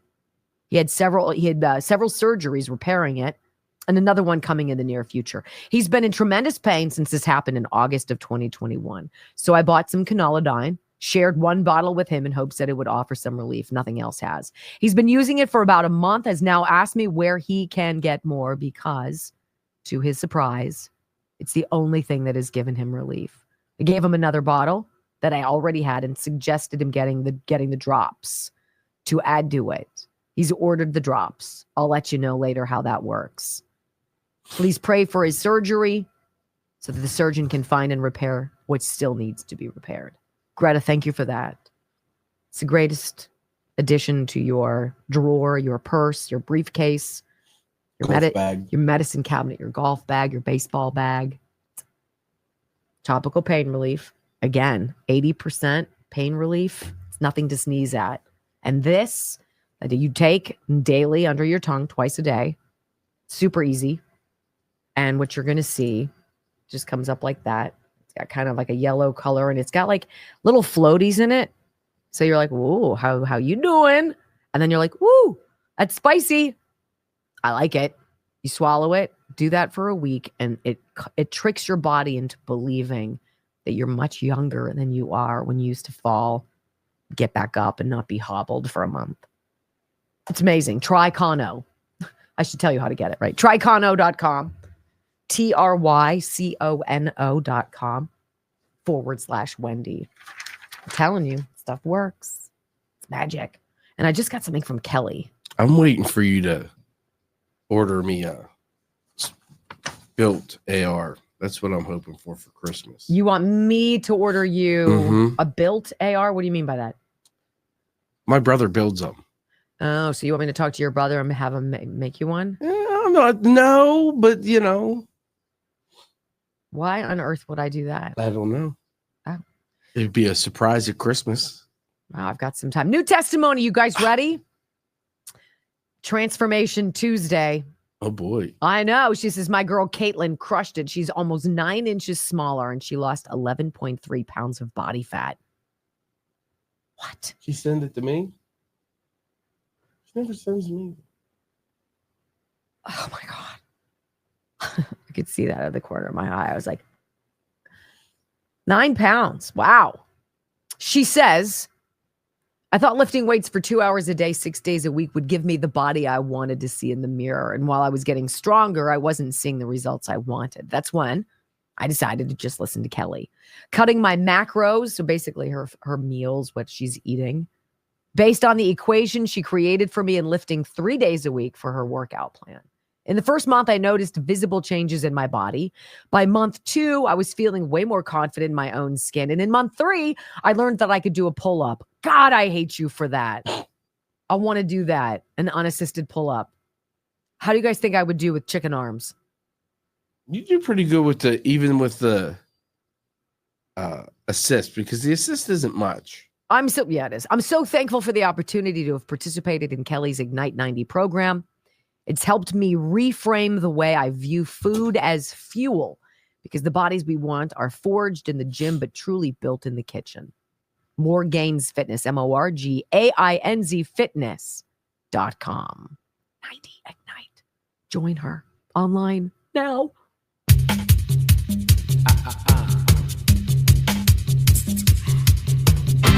You know, it's all about trimming the fat, cutting off the dead weight, purging. There's nothing better than going through a closet and going through all the stuff that you've squished into the back and squeezed in with your hangers. And you're like, what am I doing? I haven't worn this in 15 years. I'm not going to all of a sudden start purging things, trimming all of that. It's a beautiful feeling. Donald Trump wants to feel it in a big way, to the tune of 2 million federal workers. I love this story. Do you guys see this? He's put out a very special offer. This is the art of the deal. I'm going to make you an offer you can't refuse. I like it. Trump administration offers buyouts to 2 million federal employees. We really don't want you guys anyway, but we're going to give you a little golden parachute. We're going to give you some flex time. You already aren't going to the office. God knows what you're actually accomplishing. Who knows? We don't. Let's just say we're done. All right? We'll pay you for 8 months, and then you skedaddle. And we'll call it even Steven. How about that? Story from redstate.com. Well, there's some good news for federal employees who are unhappy to learn that they were expected to return to working in the office under the new Trump administration. What? I'm going to have to pay for parking? Child care? No. Trump says that's cool. You don't have to come back. You're fired. No, essentially not. So the White House will issue a memo Tuesday, they already did, offering to pay federal workers who don't want to return to the office through September 30th. That's giant. As long as they resign by February 6th, an administration official says. It's an acceleration in President Trump's already unprecedented purge of the federal workforce. The government-wide email being sent out is to make sure that all federal workers are on board with the new administration's plan to have federal employees in the office and adhering to higher standards. We actually expect you to be good at what you do. And if you're not, beat it. This is not a problem, I don't think.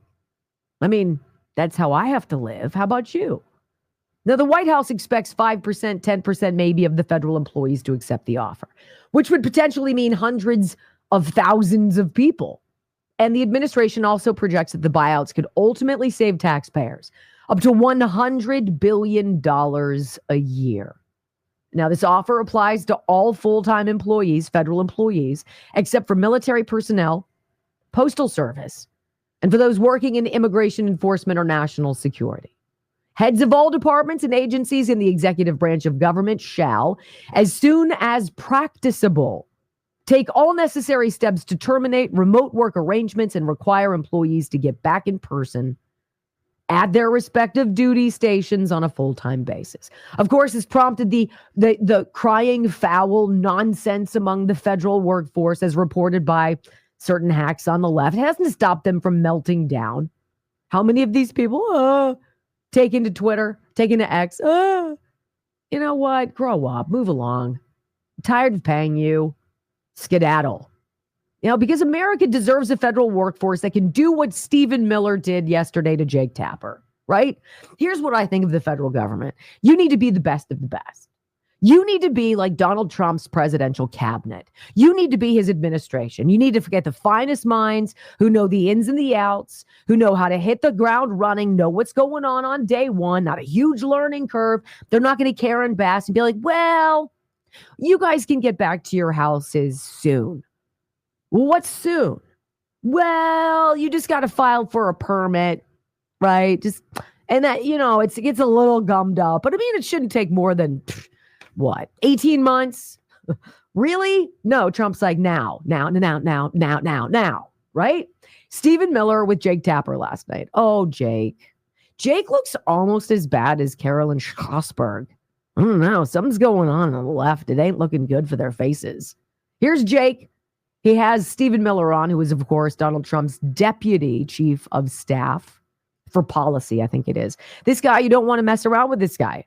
He knows how to communicate. He knows the facts, and he knows how to fire when asked. Go, go, go. All right, so here's Jake Tapper, and he's saying, look, does it kind of bother you with this illegal immigration, with all of this roundup and getting people out of here? You might be, in fact, deporting all of the people we need to pick our crops? What? Listen. A question about, because one of the reasons that President Trump got elected, according to President Trump in an interview, I think it was with Kristen Welker of NBC, was because of grocery prices. Not the only reason, but a reason, high prices, inflation, especially at the grocery. The Department of Agriculture says that between 2020 and 2022, 42% of crop workers were undocumented immigrants. And in many cases, as you know, these migrants do jobs many Americans do not want to do.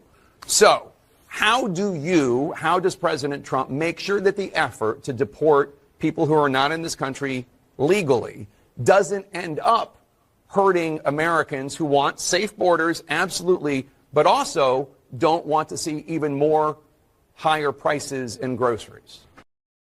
You know, if you're going to poke a bear, you probably want to have really good sneakers on. And I'm not so sure Jake was prepared for this response. We broke it up into two for you because it's that good. In this first audio soundbite, Stephen Miller says, you know what, I'm sure you're not trying to say that America can only eat based on slave labor of people who are paid pennies on the dollar. I'm sure that's not what you're saying, and you can tell.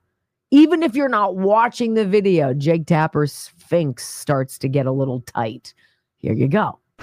Well, I mean, I'm sure it's not your position, Jake, you're just asking the question, that we should supply America's food with exploitative illegal alien labor. I obviously don't think that's what you're implying. Only 1% of alien workers in the entire country work in agriculture.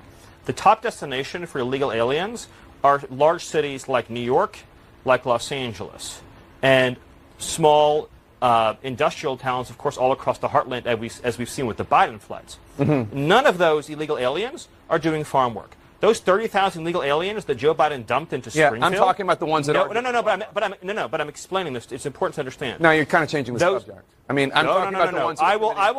I will give me 30 minutes. I'll go as deep as you want on this. We don't have 30 minutes. Audience. I don't have 30. I'm talking about the ones that work in the agriculture industry. I'm you explaining can come back to you and we your can talk audience. about the ones in the cities. I swear. I'll do the whole answer.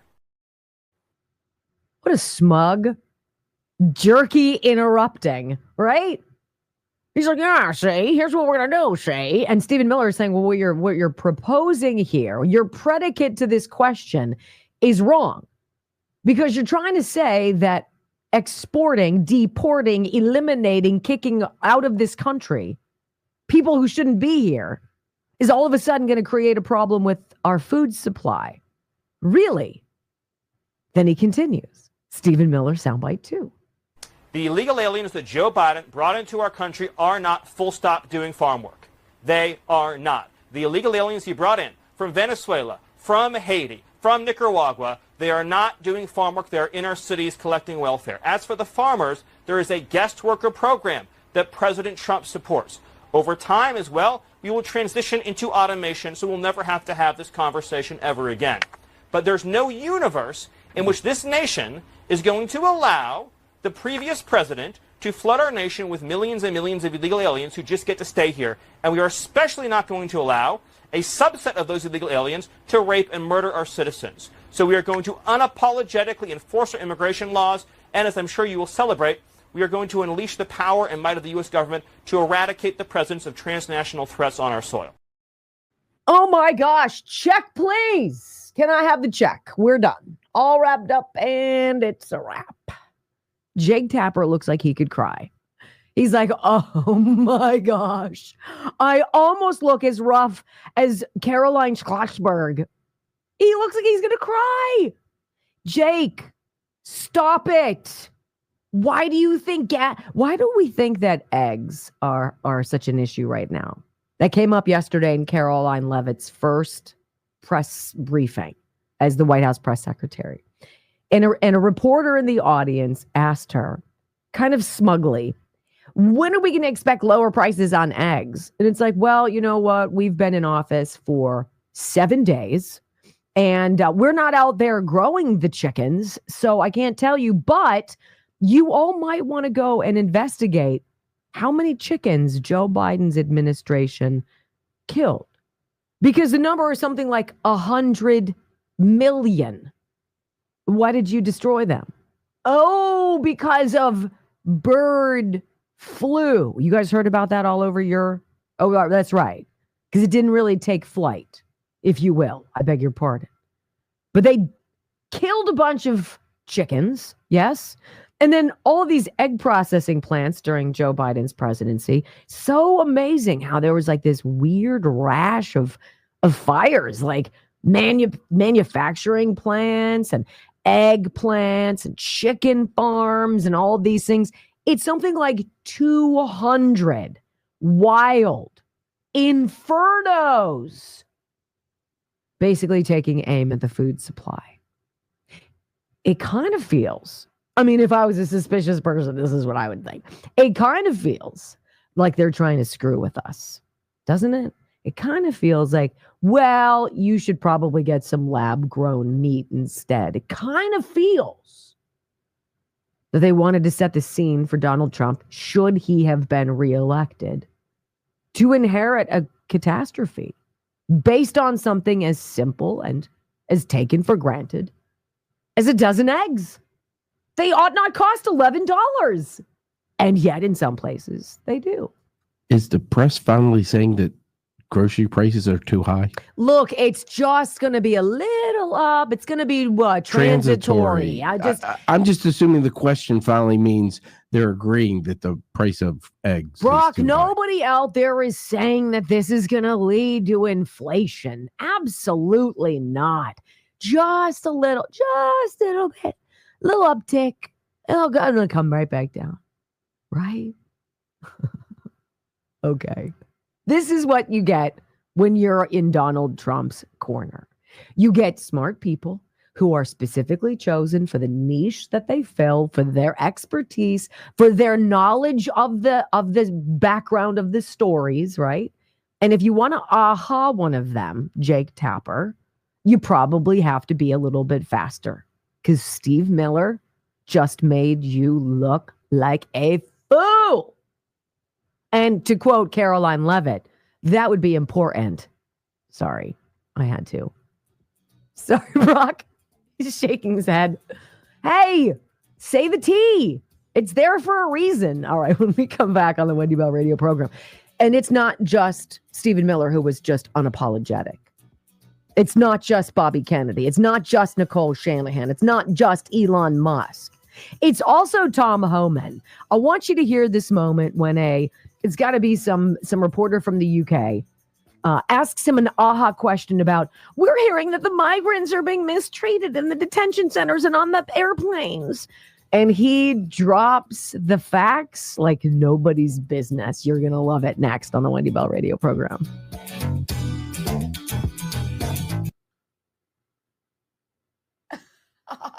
When's the press also going to realize you can't aha the facts? Are they that used to lying? It's amazing.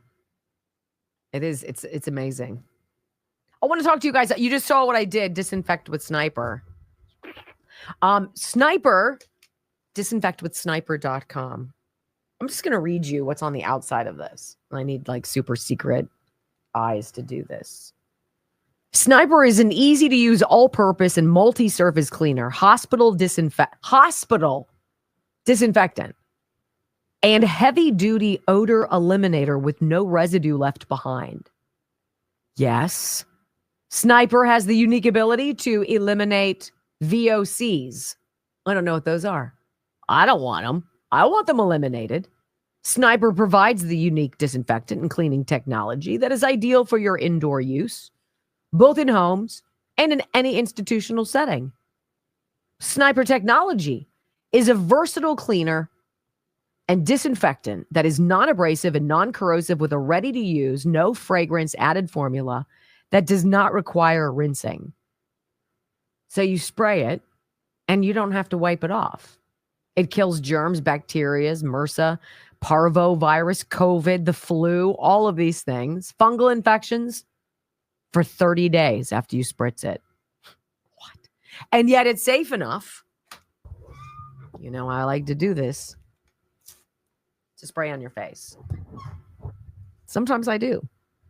I love the smell of it. It does. It just makes you smell clean. Disinfectwithsniper.com. Anything that you have in your house that is grody, stinky, bacteria-y, disinfect. What do you use it on all the time? I use it your on recycling bin. I do. I put it there. It gets. I spray it in Murphy's trash can in his crate. I spray the ground next to me where he likes to sit because it can get a little stinky. It's the ears. You could even spray it in his ears. Be safe to spray it in his ears. It's non-toxic. You can literally spray a baby's pacifier with the disinfectwithsniper.com, and they can put the pacifier in their mouth and be perfectly safe. What? Yeah. Disinfectwithsniper.com. There's Knockout too. You'll see Knockout on that page. Just buy one of each because Knockout kills every odor. I'm telling you. It's like a degreaser. It's crazy. It's crazy. So good. I use it every single day. Every single day. I have one on every floor of my house. And I am a 1%er. So I'm not, and I have it in my house. Air filters. Spray your air filter once a month. Tom Homan. I love his no nonsense. He's like, whatever, you don't affect me. I'm impervious to you. You cannot affect me. These are not the droids you're looking for. On a serious note, anyone who's into praying, think of Demand and her husband. In the chat. Okay. Today they've. Yeah. Okay.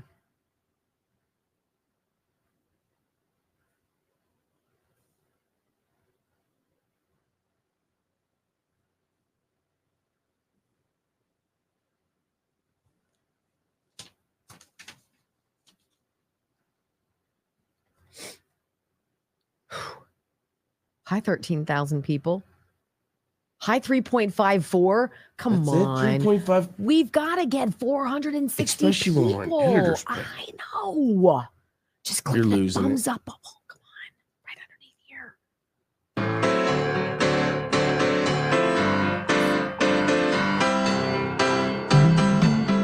This idea of unapologetic is very appealing to me. You know, I think most reasonable people, when you're called out for doing something and then you've made a mistake, it makes perfect sense. And it's a part of the healing process, the cleansing process, the full circle process to say, you know, that was me. I'm sorry. I made a mistake. Please help me figure out how I can make it right. Please forgive me. It's a very normal process that a lot of people just can't do, right? But when you're not wrong and somebody tries to tell you that you are, and you are unapologetic and you hold your ground, this is a real new world for a lot of these leftists. They're not used to pushback. They're used to having carte blanche ability to a very brazen degree to get away with freaking murder. Because if you were to say anything about it, they'd be like, well, don't you criticize me. I'm black. That's racist. Don't you dare criticize me. I'm LGBTQIA+. That's whatever. Homophobic. We're so over it because everything is racist, sexist, misogynistic, homophobic, Islamophobic, whatever the hell, that nothing is anymore. And we're all over it. And you're seeing this in Trump's administration. Tom Homan, border czar guy in charge of ICE. He gets an aha by some snotty reporter who's going to try to get him into a trap where he's got to backpedal and say, oh, wait a minute, we're not abusing or we're mistreating any of these migrants, because that's the new story. See, the media are never on your side. They're never worried about your children. They're not worried about your health, your well-being, your safety, right? They pretend like they are, but they're not. They're all for these immigrants. They're all for your money. They're all for your rec centers being turned into places for them to stay. They're ready for this new normal, which you didn't ask for. And by the way, ain't happening. Tom Homan undresses this woman verbally, and it's fantastic. Enjoy. You treating migrants humanely, Yes. but there's been reports of them on planes with no water, That was a bunch of complaining. crap. That was a bunch of crap. What do you mean a bunch of crap? ICE detention facilities have the highest detention standards in the industry. Any of the ICE standards, our detention standards are higher than any state or federal or local facility in the nation, in the world.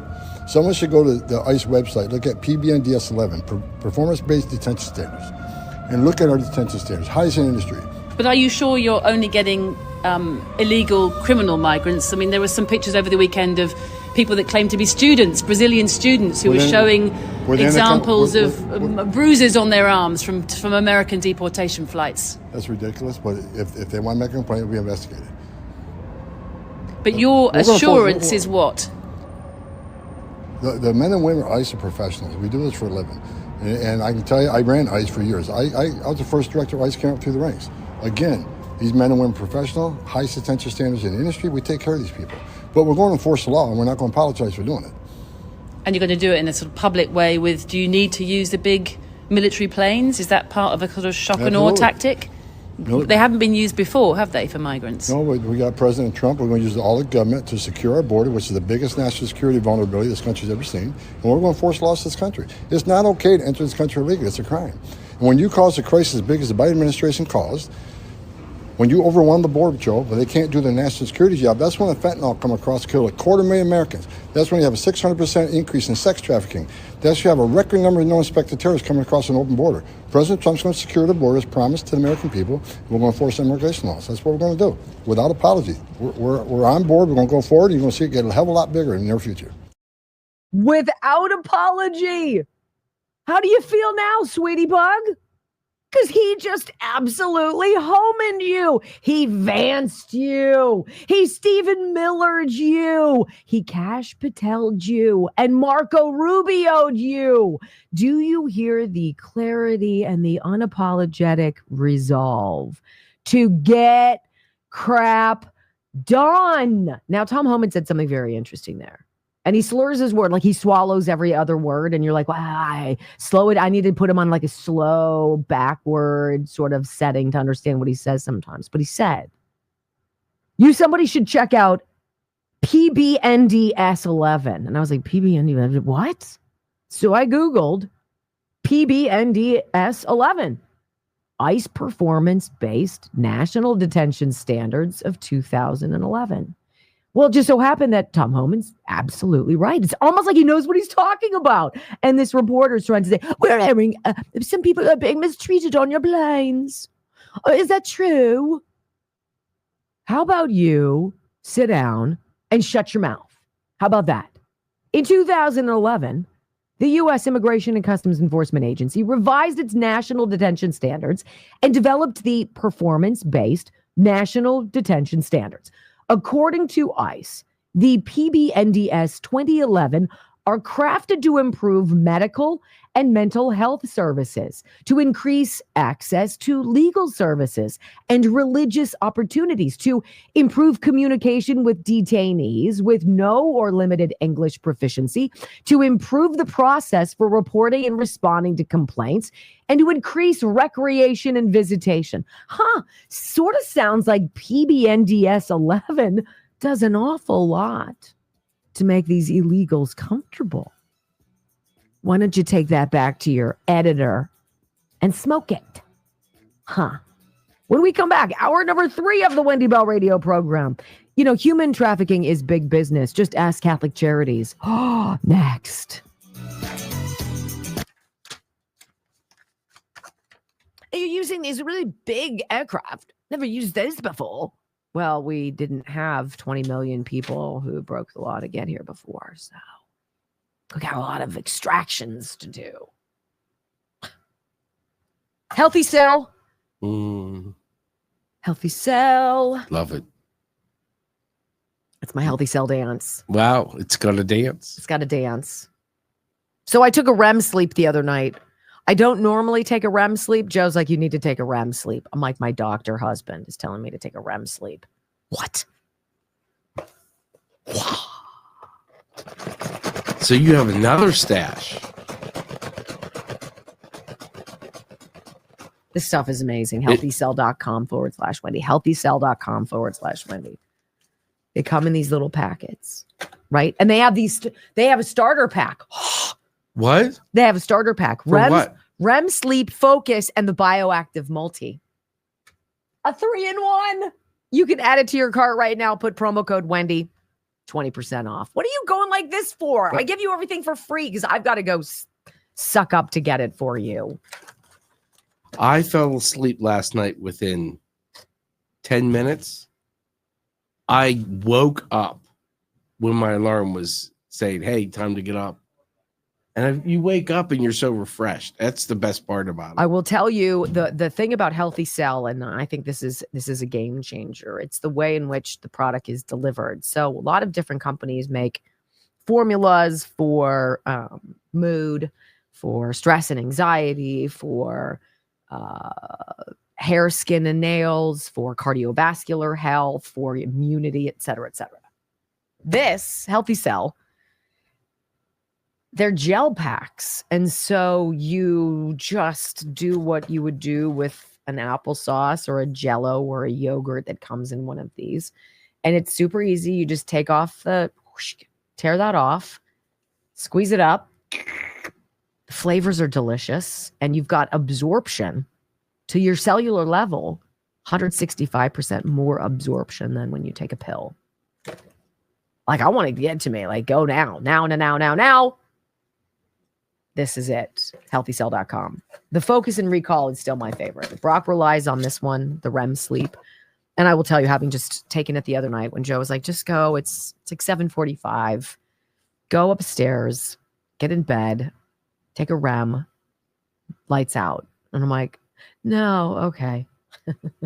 And I did. And I woke up in the middle of the night because I had to go to the bathroom. And then you wake up, but your mind's like not like, brrr. I'm just like, oh, I got to go to the bathroom. Okay, now I'm going to go back to bed.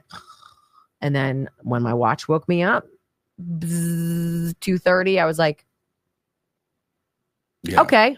You don't have the NyQuil hangover where you're like, I think nice. The best thing about it is you do fall back asleep. You do fall back asleep. It's very, very nice.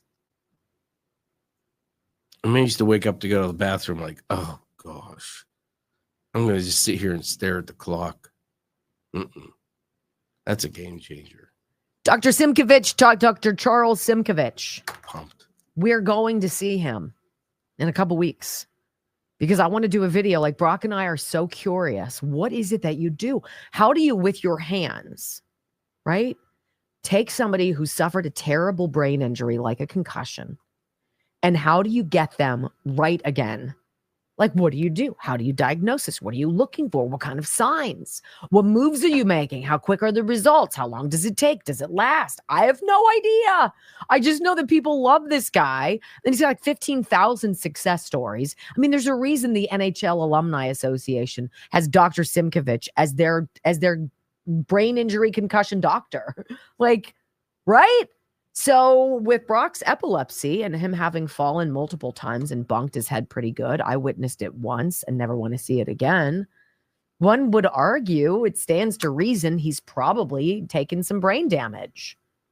What if there's something that he has lived with as a new normal, as a mechanism, because it's just the way it was, that Dr. Simkovich is able to unwind? What if? I have no idea. We're going to go together. I'm going to record it. And we're going to put it out here for you all to see. I'm so geeked about it. SimkovichConcussionInstitute.com. SimkovichConcussionInstitute.com. I love these people.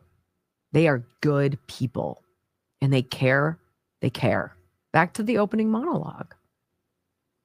They care. 412-366-3700. 412-366-3700. It matters. Some say I might have brain damage for working with you. I couldn't have seen that one coming. No. 367. Let's go. Oh, come on. Can we Let's please go. come back in a minute and 40 seconds with only like 100 to go? Can we get 200? Please. 12-3. It's great to be See, with you you. have to play. You know what we need to break out? What? A lot of stupid people out there. Jake Tapper. Yeah. We need to break out the bags. What do you mean? And they need hit across the face. Oh. Don't try to goad me into saying that. That's rude. Because you know I Bag would. o, Wieners. but not that. Bag of Durbans. Yeah. Yeah. Oh my God. That's it. That's the new one. I mean, how else do you guys get to tune into a show Willows. and see a woman primping from Willows need to get hit with a bag of Durbans. Yeah. I call for a bag of Durbans. That's fantastic. Oh, that's hysterical. A bag of Durbans. I love when you can talk in code, but the code 200. everyone knows. We need 200. Can we please get to? We need 300. Can we just get across the finish line? All right. What is on here? I'm gonna. Oh. Bag of Durbans. Oh my God. Ooh, you're a mess.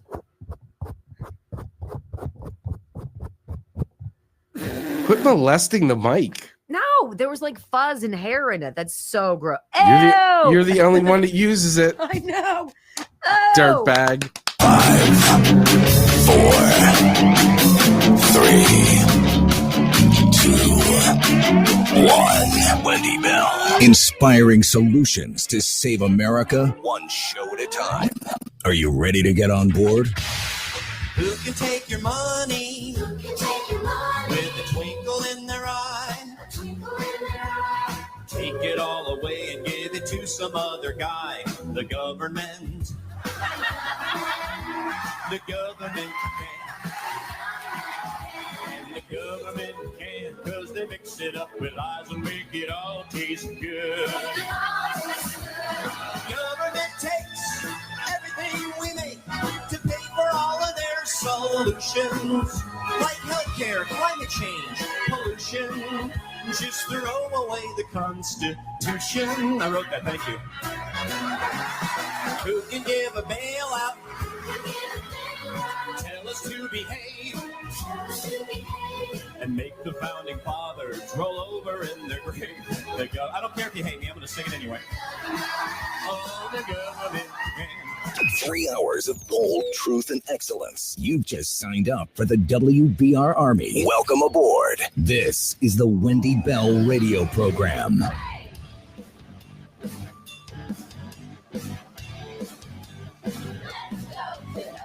Welcome back. Hour number 3 of the Wendy Bell radio program is official and on the clock. You know, I'm going to tell you, when I became a Catholic, 20 years ago, maybe not quite that long, 15 years ago, I was kind of a run-of-the-mill, sort of wishy-washy Christian. I grew up going to a kind of progressive church, Woodland Hills Community Church in Southern California. Didn't really feel very denominational. I didn't have like an identity in the church, but we were baptized.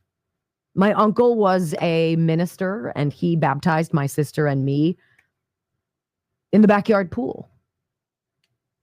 But I didn't really have religion as a framework in my life. And it's funny because you go through things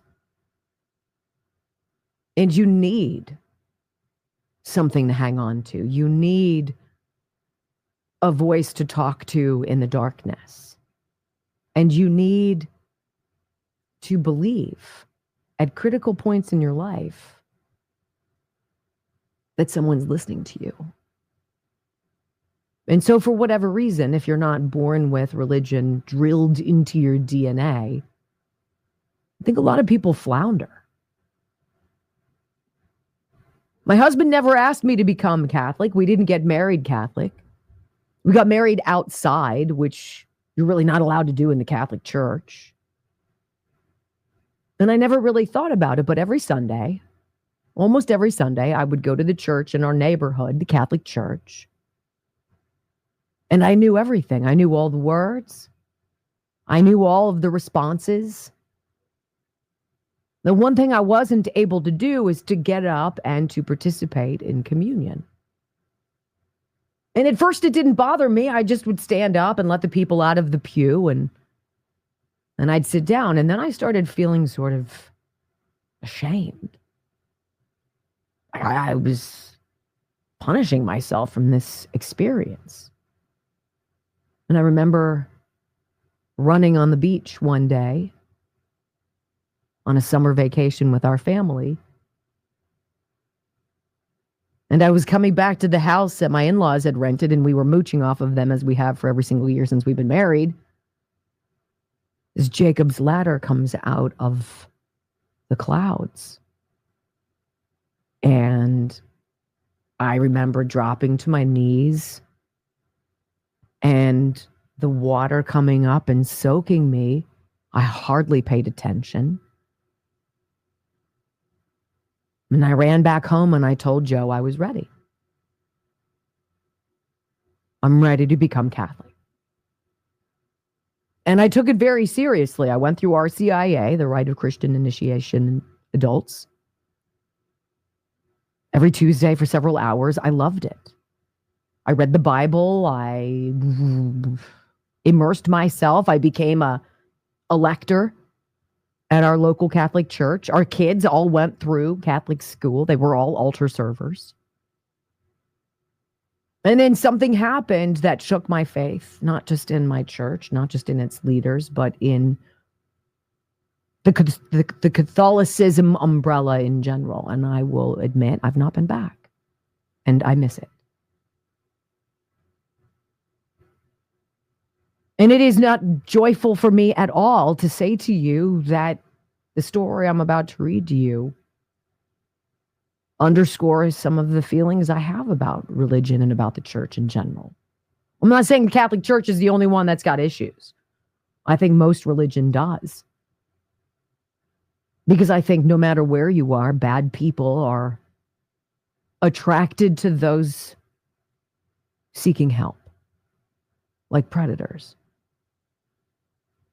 When I saw this story on the Gateway Pundit, I was angry. I'm not surprised, and that's terrible. I wish I could say I was surprised. What? It's all a grift? No. But we've covered enough of this at 30,000 feet, and none of this is a shock. But you need to know. I hate to tell you that illegal immigration is code for human trafficking. I think most of you probably already know this. The grift is phenomenal when you have corrupt people in charge who are laundering money, using human beings as collateral, and the disgusting information I get when I do any kind of deep dive on the people who come across our border. 80% of the women, it is estimated, are raped by the time they get here. 50% of the children.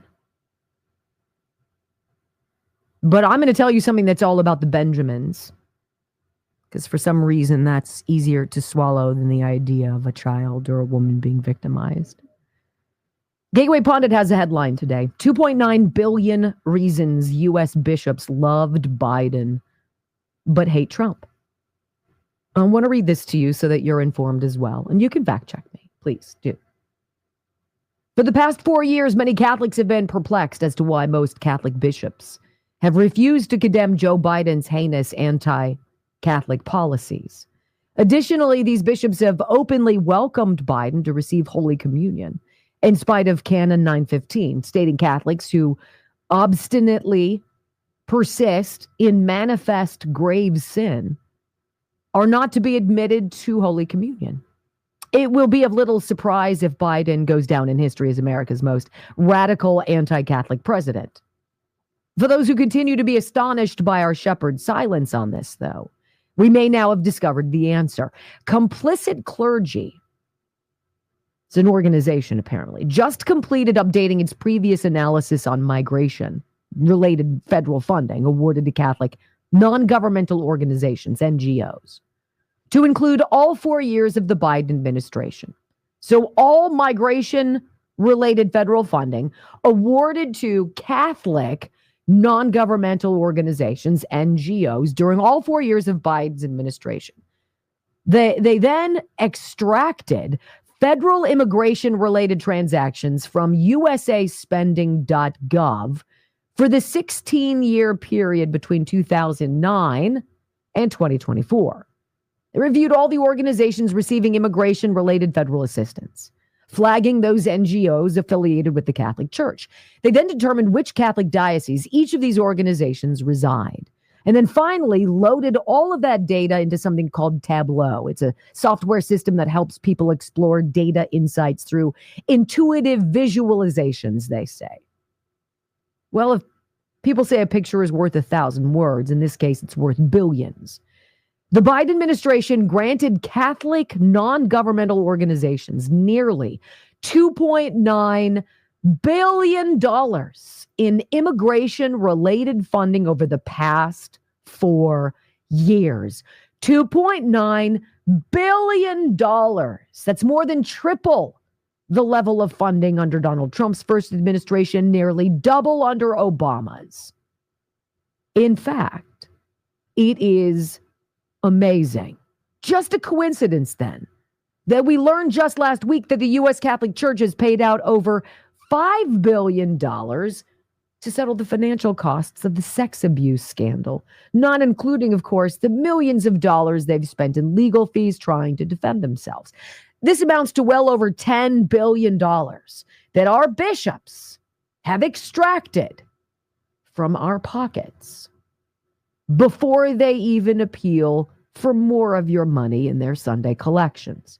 It should come as no surprise that Catholic Charities has been the top recipient of this federal funding, with their network of NGOs harvesting more than $2.6 billion in federal funding for immigration-related services. Really, we should also not be surprised to learn that the illustrious United States Conference of Catholic Bishops came in second place, reaping nearly $1.6 billion. So you want to know where all of the money is going. Immigration funding by diocese in which the recipient resides. In those years, you want to know where all of this money has gone? The Washington, D.C. Archdiocese. $1.5 billion. Fort Worth, Texas, $961 million. Louisville, $356 million. This is money, federal money for resettlement of migrants and other associated services going to your diocese. How about Miami? $201 million. Nashville, $179 million. New York, $156 million. And here's Pittsburgh. Little old Pittsburgh, where Brock and I live. $123.9 million of your money given to these people to put other people before you. Where'd the money go? Who's gotten rich?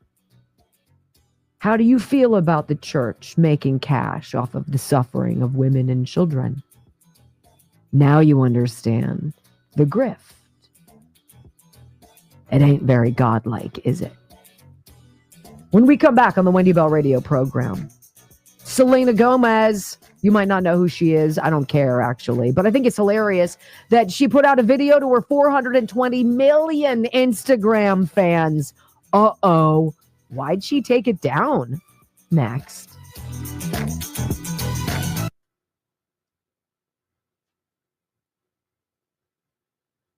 So this is the thing that's wild. There are, let's see, 1, 2, 3, 4, 5, 6, 7, 8, 9, 10, 11, 12, 13, 14, 15, 16. There are 16 dioceses. Orlando, Chicago, Houston, Galveston, Pittsburgh, Baltimore, Las Vegas, San Diego, New York, foreign, whatever that means, Nashville, San Antonio, Miami, Louisville, Fort Worth, Washington, D.C. that have received at least $100 million. to do what with illegal immigrants? And then after that, 100 million drops precipitously down to 39 million. What do those particular dioceses have in common? I don't know. But it's gross.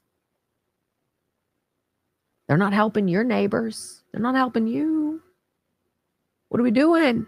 Providing homes? Providing what? I don't know. I want to know why my church was suggesting people should get the vaccine. And then going so far as to be like, we're going to have a vaccine drive in the cafeteria. What? The hell you are? Let me tell you about Dr. Richard Rafferty. I mean, I think this is why I like good people. You know, I like good, honest, quality people. And Dr. Rafferty is about as good as they get. To come up with an alternative to surgery. I mean, can you think of a surgeon taking a scalpel and cutting into your spine? No. What could go wrong? Everything. Wouldn't you try a non-surgical answer to bulging or herniated disc? Yeah, I would. And that's why I love the Disc Institute of Pittsburgh. Look, it's Pittsburgh. I get it. You're like, well, I don't live in Pittsburgh, though. I get it. It might be worth it to you for you to come for a little while and hang out and meet Dr. Rafferty and see what he does and see how your discs can regenerate and you can avoid spinal surgery. And the procedure is 98% successful with a 96% success rate after 5 years. It's pretty freaking amazing. 412-906-9600. 412-906-9600. PittsburghDiscInstitute.com. I love my sponsors. And I love you guys. I'm crestfallen that I'm not going to go back to church. Go ahead. Whoever mentioned tangodown.com to me, email me, wvrbrock@gmail.com. Okay. I was looking for it in the chat, and I just don't want to keep asking in the chat, in the Rumble chat. Brock didn't tell me that I liked my cute little blouse today. Trying to You bring. were wearing a coat for the longest time. I'm trying to bring back spring, babe. I'm okay with that. All right. I'm well, okay with that. Like, I give you guys little teaser, a couple paragraphs of these stories. Please go back and read for yourself, because it's like, what is going on? Don't ask me for more money. And then they do the second pass. The second offering. That's for all of the other grifty things that we're All right, let's do. go. 200 to get to 4K. Oh my gosh. Let's go. You guys. Just for the 200.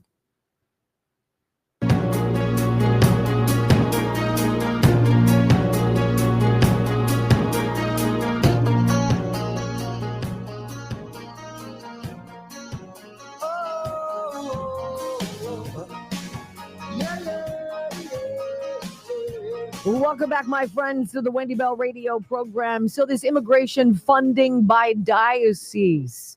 I mean, I really want to know what the Pittsburgh Diocese has received. I mean, $123.9 million. Hey, Bishop Zubik, I know you're still out there, man. Where'd the money go? Somebody's got it. Who? For what? Where and when? Please, come on. Don't lose every last shred of faith I have in religion. Honestly. Selena Gomez, what is she? Is she a singer? Is she an actress? What is she? I don't even know what she is. I thought she was an actress, but I have no idea. Yeah, she's whatever. My kids would know about her. Let's just say that she's very popular. She's got 400 million followers on, I think it's Instagram, okay? I'm going to read you this because I want you to hear, oh, she's crying. She's crying. I just don't know what to say. They're rounding up people and shipping them out. My people, I'm so sorry. Okay, that's kind of what it is. And I'm going to play it for you here because that's exactly what she does. Except I don't really believe that these are her people because Selena Gomez is not, if I'm not mistaken, Mexican or something. Mom's an American, right? He's going to use this moment to try to fan the flames, stoke the fire, and be a do-gooder. And she finds out that her 420 million Instagram followers don't like immigrants any more than I do. Go. I just wanted to say that I'm so sorry. All my people are getting attacked. The children. They don't understand. I'm so sorry. I wish I could do something, but I can't. I don't know what to do. I'll try everything, I promise. Oh my gosh, make it stop. That's cringy. Oh my God. I'm so sorry. Okay, well, unfortunately, that didn't go over very well. In fact, yeah, a lot of people, millions of people saw that video and they shared it. And the responses to it were just scorched earth. And she had to take it down, okay? So she deletes the video crying about Trump deportations after monster backlash. Selena Gomez, this is at TorontoSun.com. Selena Gomez posted and quickly deleted a tearful video of herself crying over deportations and undocumented immigrants by America's Immigration and Customs Enforcement agents following Donald Trump's first days in office. I just want to say that I'm sorry, she said to her 420 million followers on Instagram. All my people are getting attacked. The children, I don't understand. Well, really? She was forced to delete the viral video after she was targeted by fans of Trump's policy. Right? Fans of Trump's policy. Gomez later posted a now deleted response to critics in which she said, apparently it's not okay to show empathy for people. Well, you know what? Here's what we like. And I know this is hard for an actress who's used to not being, you're in character. See, Selena, what you need to understand is we like real. We like good people, real people, authentic people. That didn't feel real, good, or authentic. And this dude sitting in his truck who watched your video, decided to shoot one of his own. And I hope you pay attention to what he says. Here it is. Shame on you, Selena Gomez, for fake crying over illegal aliens being deported back to their homeland. I've never seen you cry over the missing and exploited women and children that get trafficked through the southern border into the United States of America.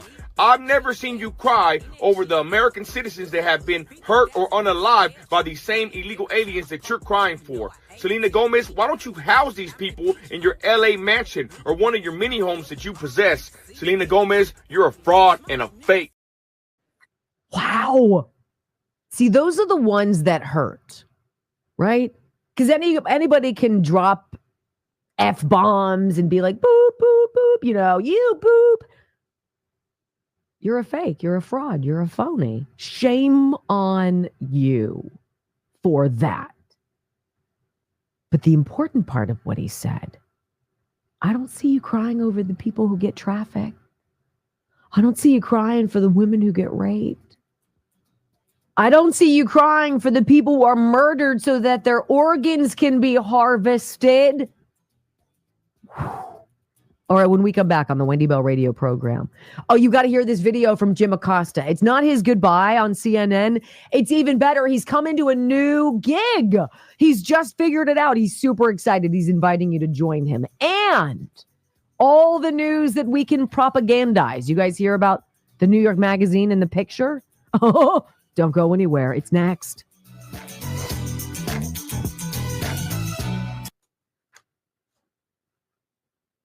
I don't believe I did talk about Native Hydrate today. You did not.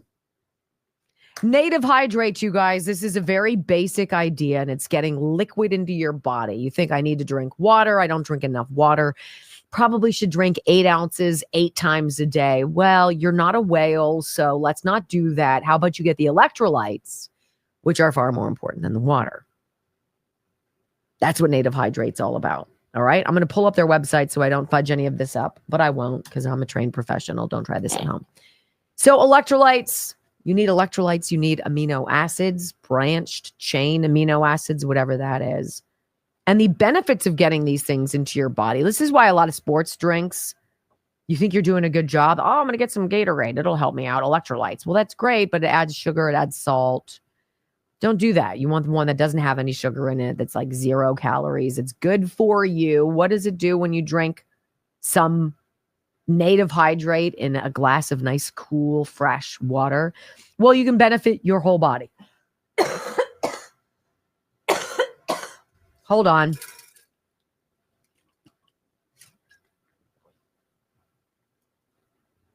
Brock could have jumped in here at any time and talked.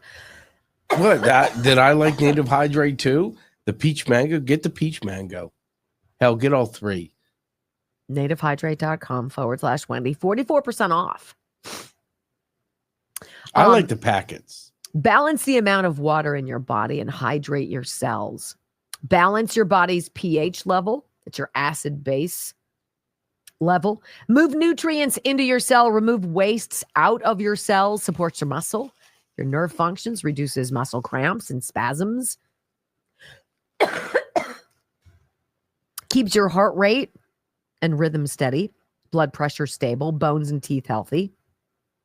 And lubricates your brain cells. Fends off headaches and dizziness. I think a lot of headaches come from dehydration. I think that's undeniable. Yeah. And that's definitely one of the things they talk about. And what makes you tired? Dehydration. nativehydrate.com/Wendy. I think the product is great. You can get this Native Hydrate pack of like little packets. Or if you're going to drink it at the office, it's easy just to have one tub. Such an ugly word, tub. And when you have to make it for somebody else, it's nice. Oh, that one job that you do. Oh. One. Wow. Okay. Okay. Is that how it's going to be? Yeah. Okay. Okay. I think you said that a couple times. Bag of Durbans. Oh, that's never going to get old. He's hitting the face with a bag of Durbans.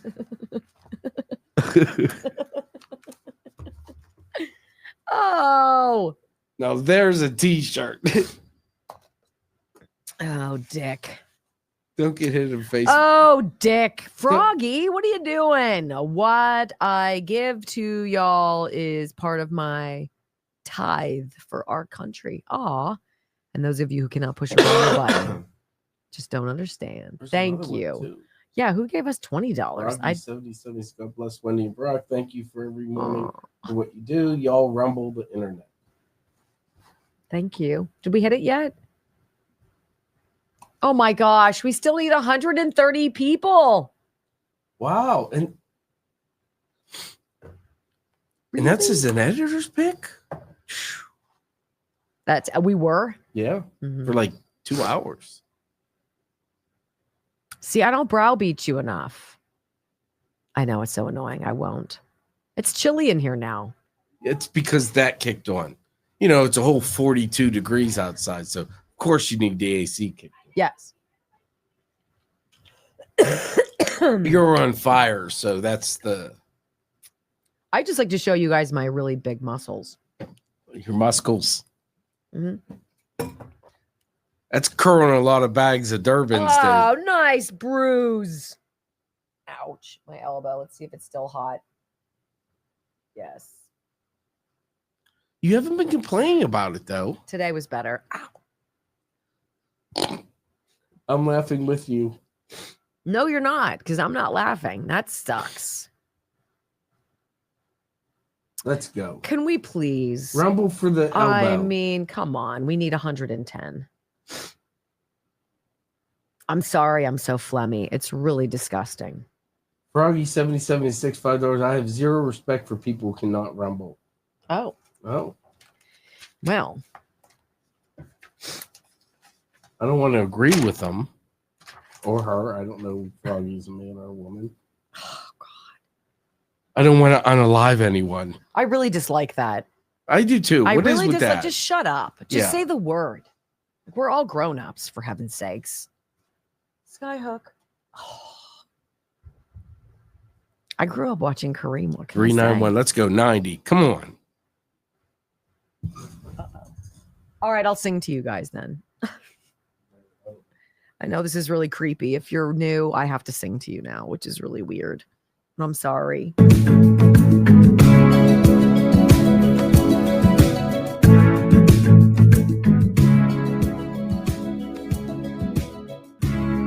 I stopped an old man along the way, hoping to find some old forgotten words or ancient melodies.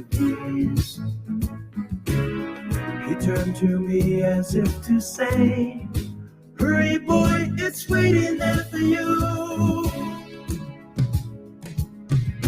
It's gonna take a lot to drag me away from you.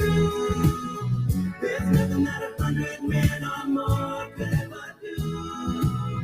I guess the rain's down in Africa. We're gonna take some time to do the things we never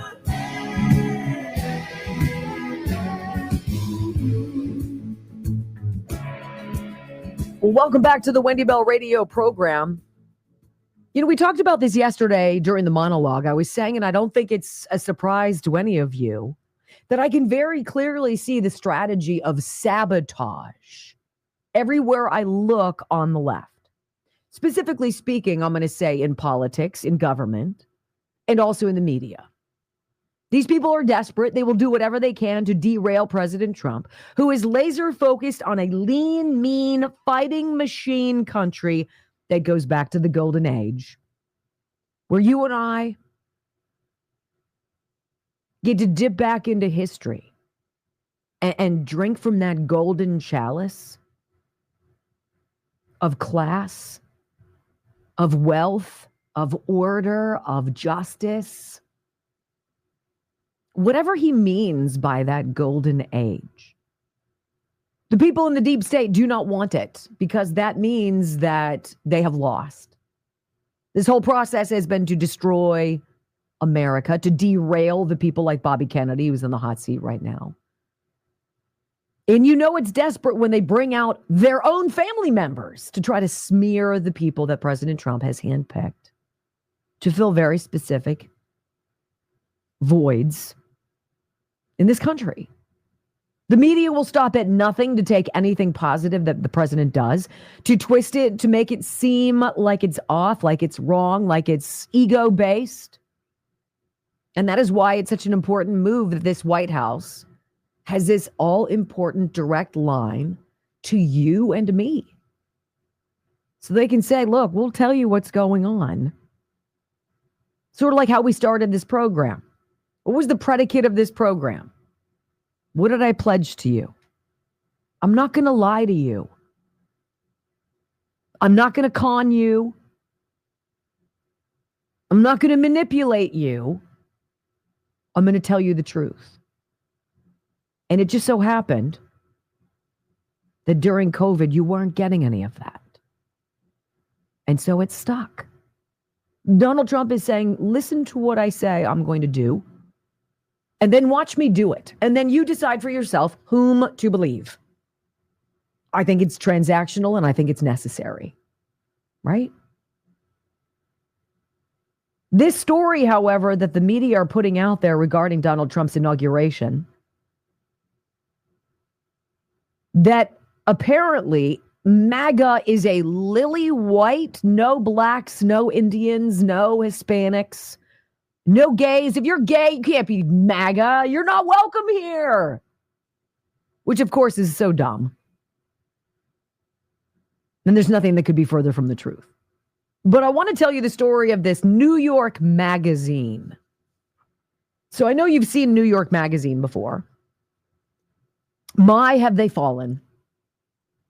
So they're taking a lot of heat for alleging in this photograph of Usha and JD Vance and Melania and President Trump dancing together at one of the inaugural balls, one of the 3 inaugural balls where they were meeting everybody, right?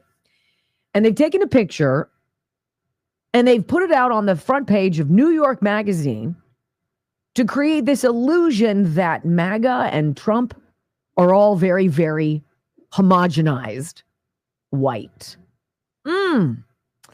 Far left New York Magazine caught cropping black people out of an all white, in quotes, Trump party. How gross.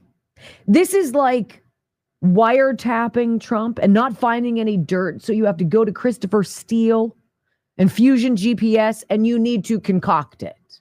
We don't have anything that we can throw at this guy and we're freaking desperate. We're going to resort to cropping the photo to create a storyline that is demonstrably garbage.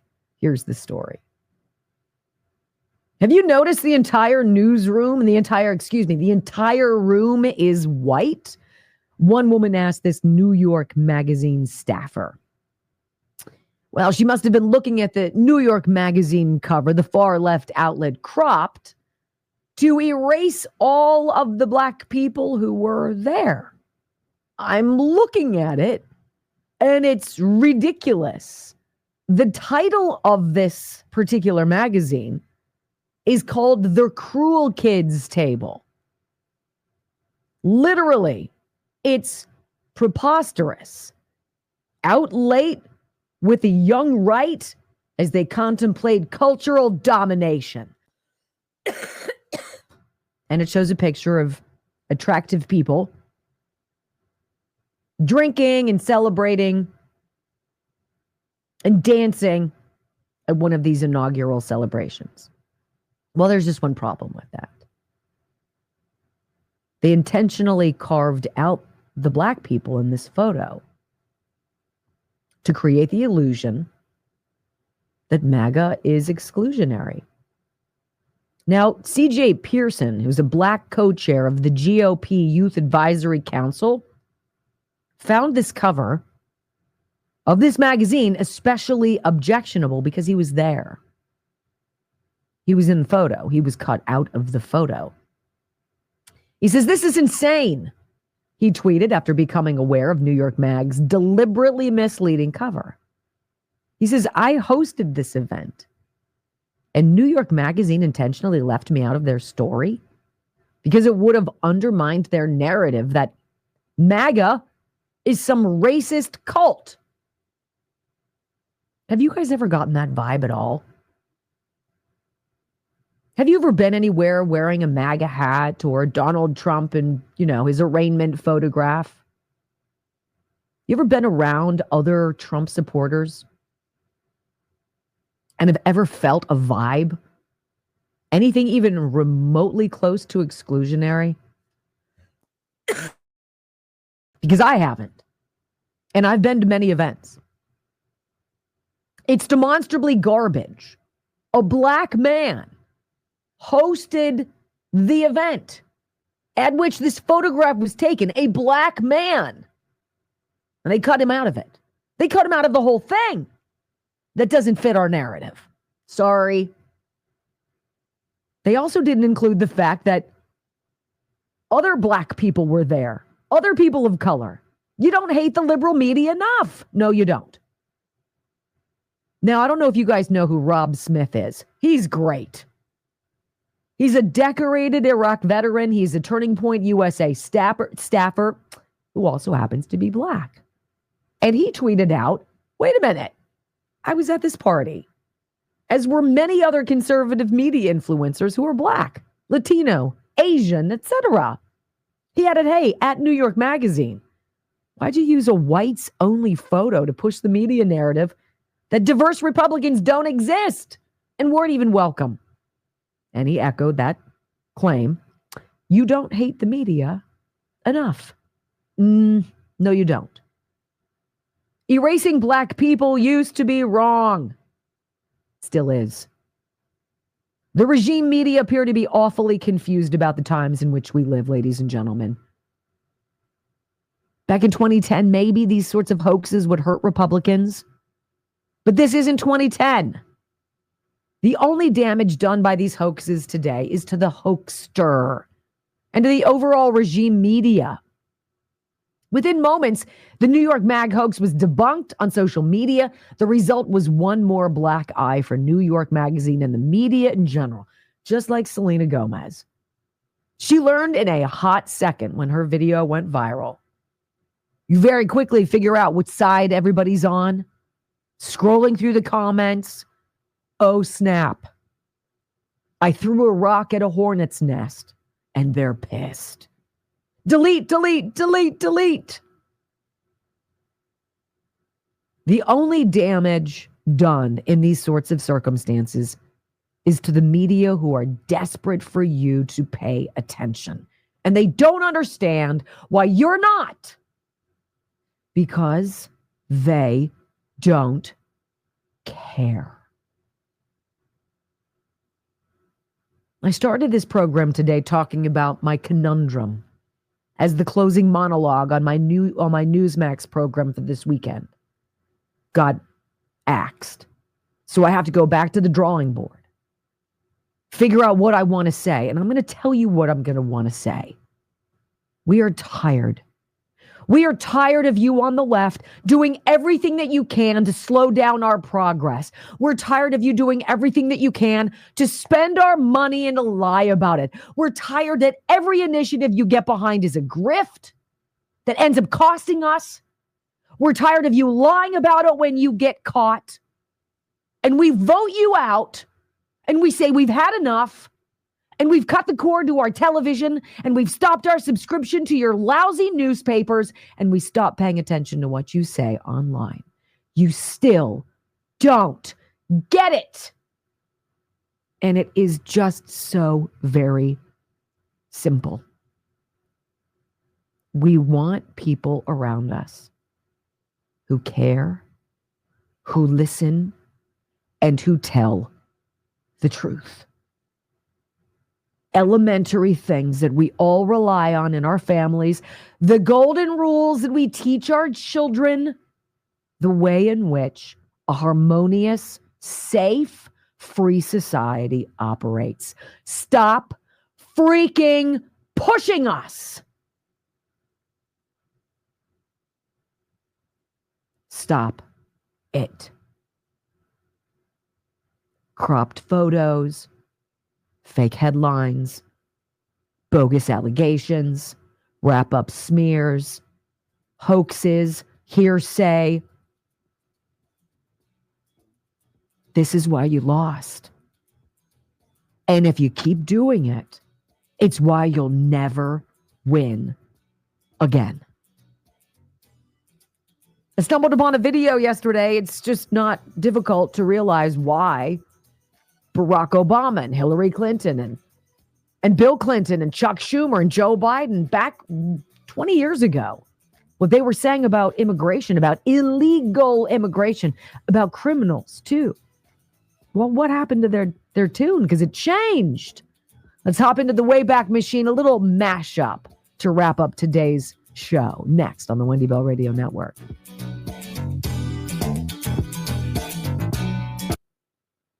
That was particularly difficult for me to get through.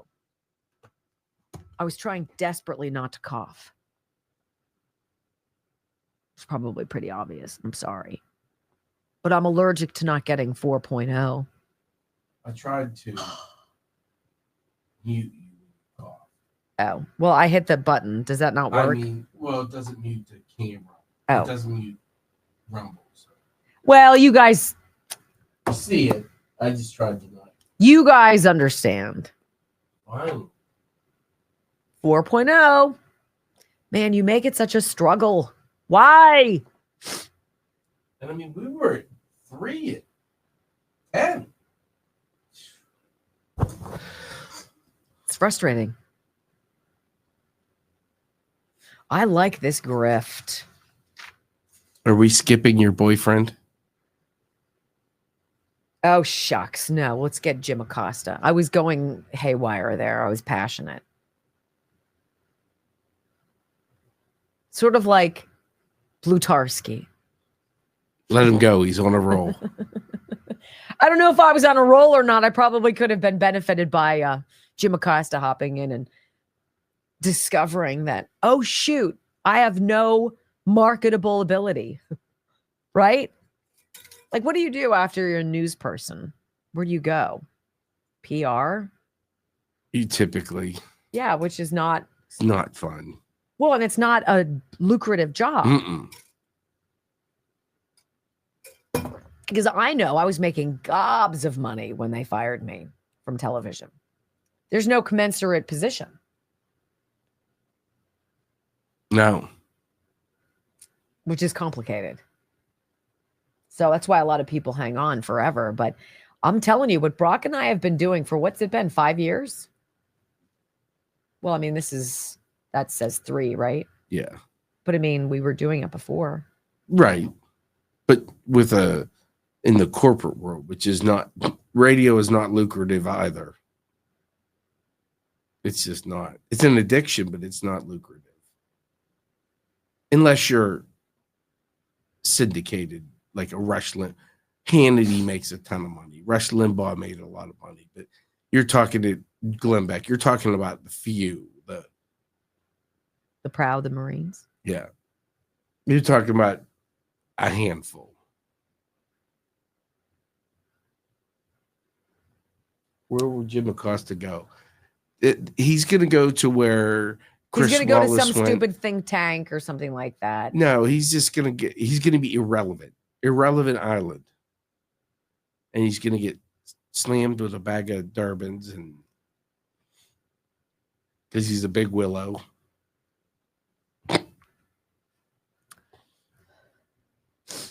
I am a vampire. How many of you think I'm a vampire? Really? I mean, seriously. I need to go to the sun.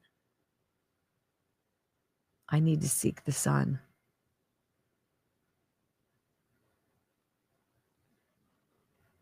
Hit him with a bag of Durbans. Go, Demanda. Go, baby. Oh, that's a t-shirt. Dick. How many people would be like, oh, Dick. How many people would come up and go, what does your shirt mean?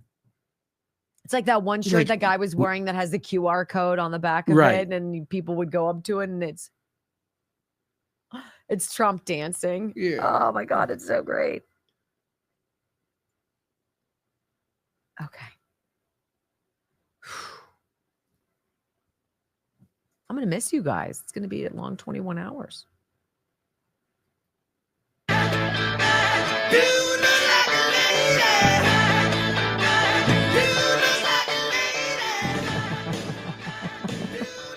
It never gets old.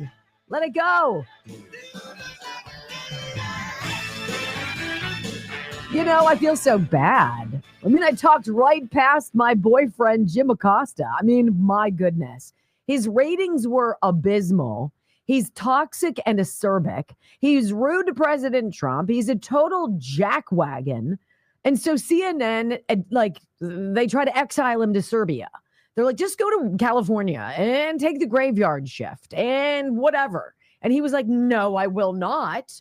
And so they fired him, I guess. I don't know what came out. If it's he quit, they fire. I don't know, but he's not there anymore, which is good.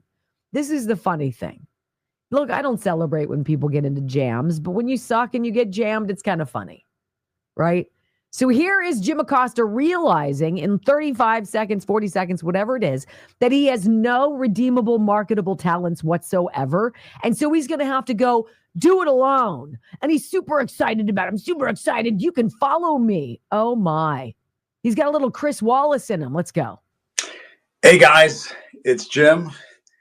And let me just say this. I've had quite the day. But as you could see earlier today, this was my last day at CNN. And I did want to jump on Substack Live here for a moment and say, welcome to my new venture. I'm going independent, at least for now.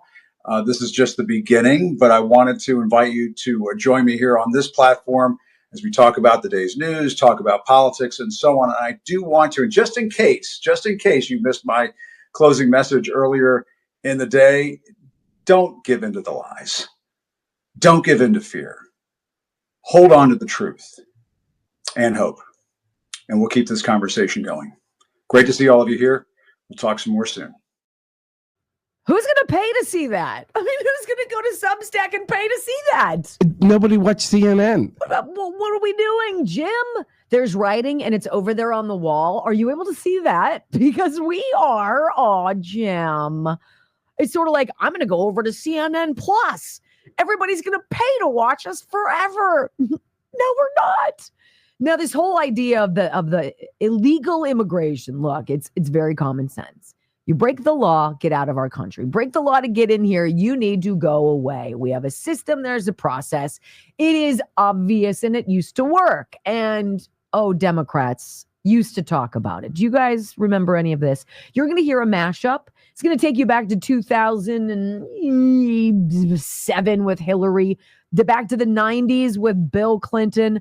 All of these familiar voices, Chuck Schumer, Joe Biden, Bill and Hillary, Barack Obama, all telling you exactly how you feel about immigration before they got co-opted by the grift called human trafficking. Listen. By deporting twice as many criminal aliens as ever before. If they've committed a crime, deport them. No questions asked. They're gone. You are going to pay a significant fine.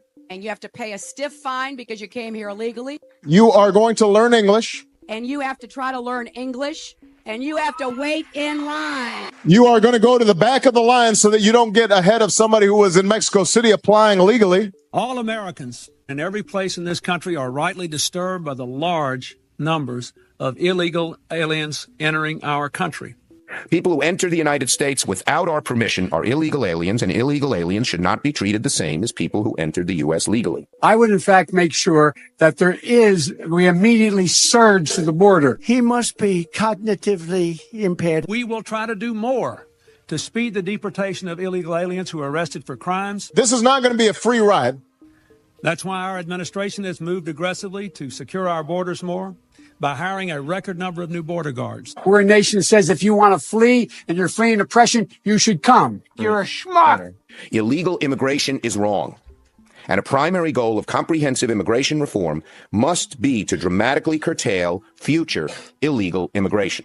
By cracking down on illegal hiring, by barring welfare benefits to illegal aliens. Operational control of our borders, through significant additional increases in infrastructure, technology, and border personnel, must be achieved within a year of enactment.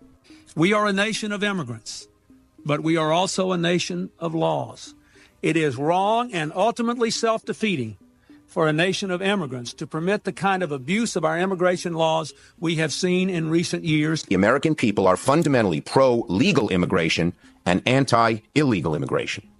We will only pass comprehensive reform when we recognize this fundamental concept. I apologize. And we must do more to stop it. I think the American people, they appreciate and believe in immigration, but they can't have a situation where you just have 500,000 people pouring over the border without any kind of mechanism to control it. Bing, bing, bing, bing, bing. It's so interesting to hear them from the good old days. That was the time when Democrats also weren't all about, same-sex marriage and anything LGBTQ. My. Something fundamentally changed in that party platform. Curious, isn't it? All of a sudden now, let them all in. Getting rid of them, that's inhumane. That's going to do it for this Wendy Bell radio program. If you liked it, come on back tomorrow. Bring a friend. We'll be here, same time, same place, ready for the same truth. Peace.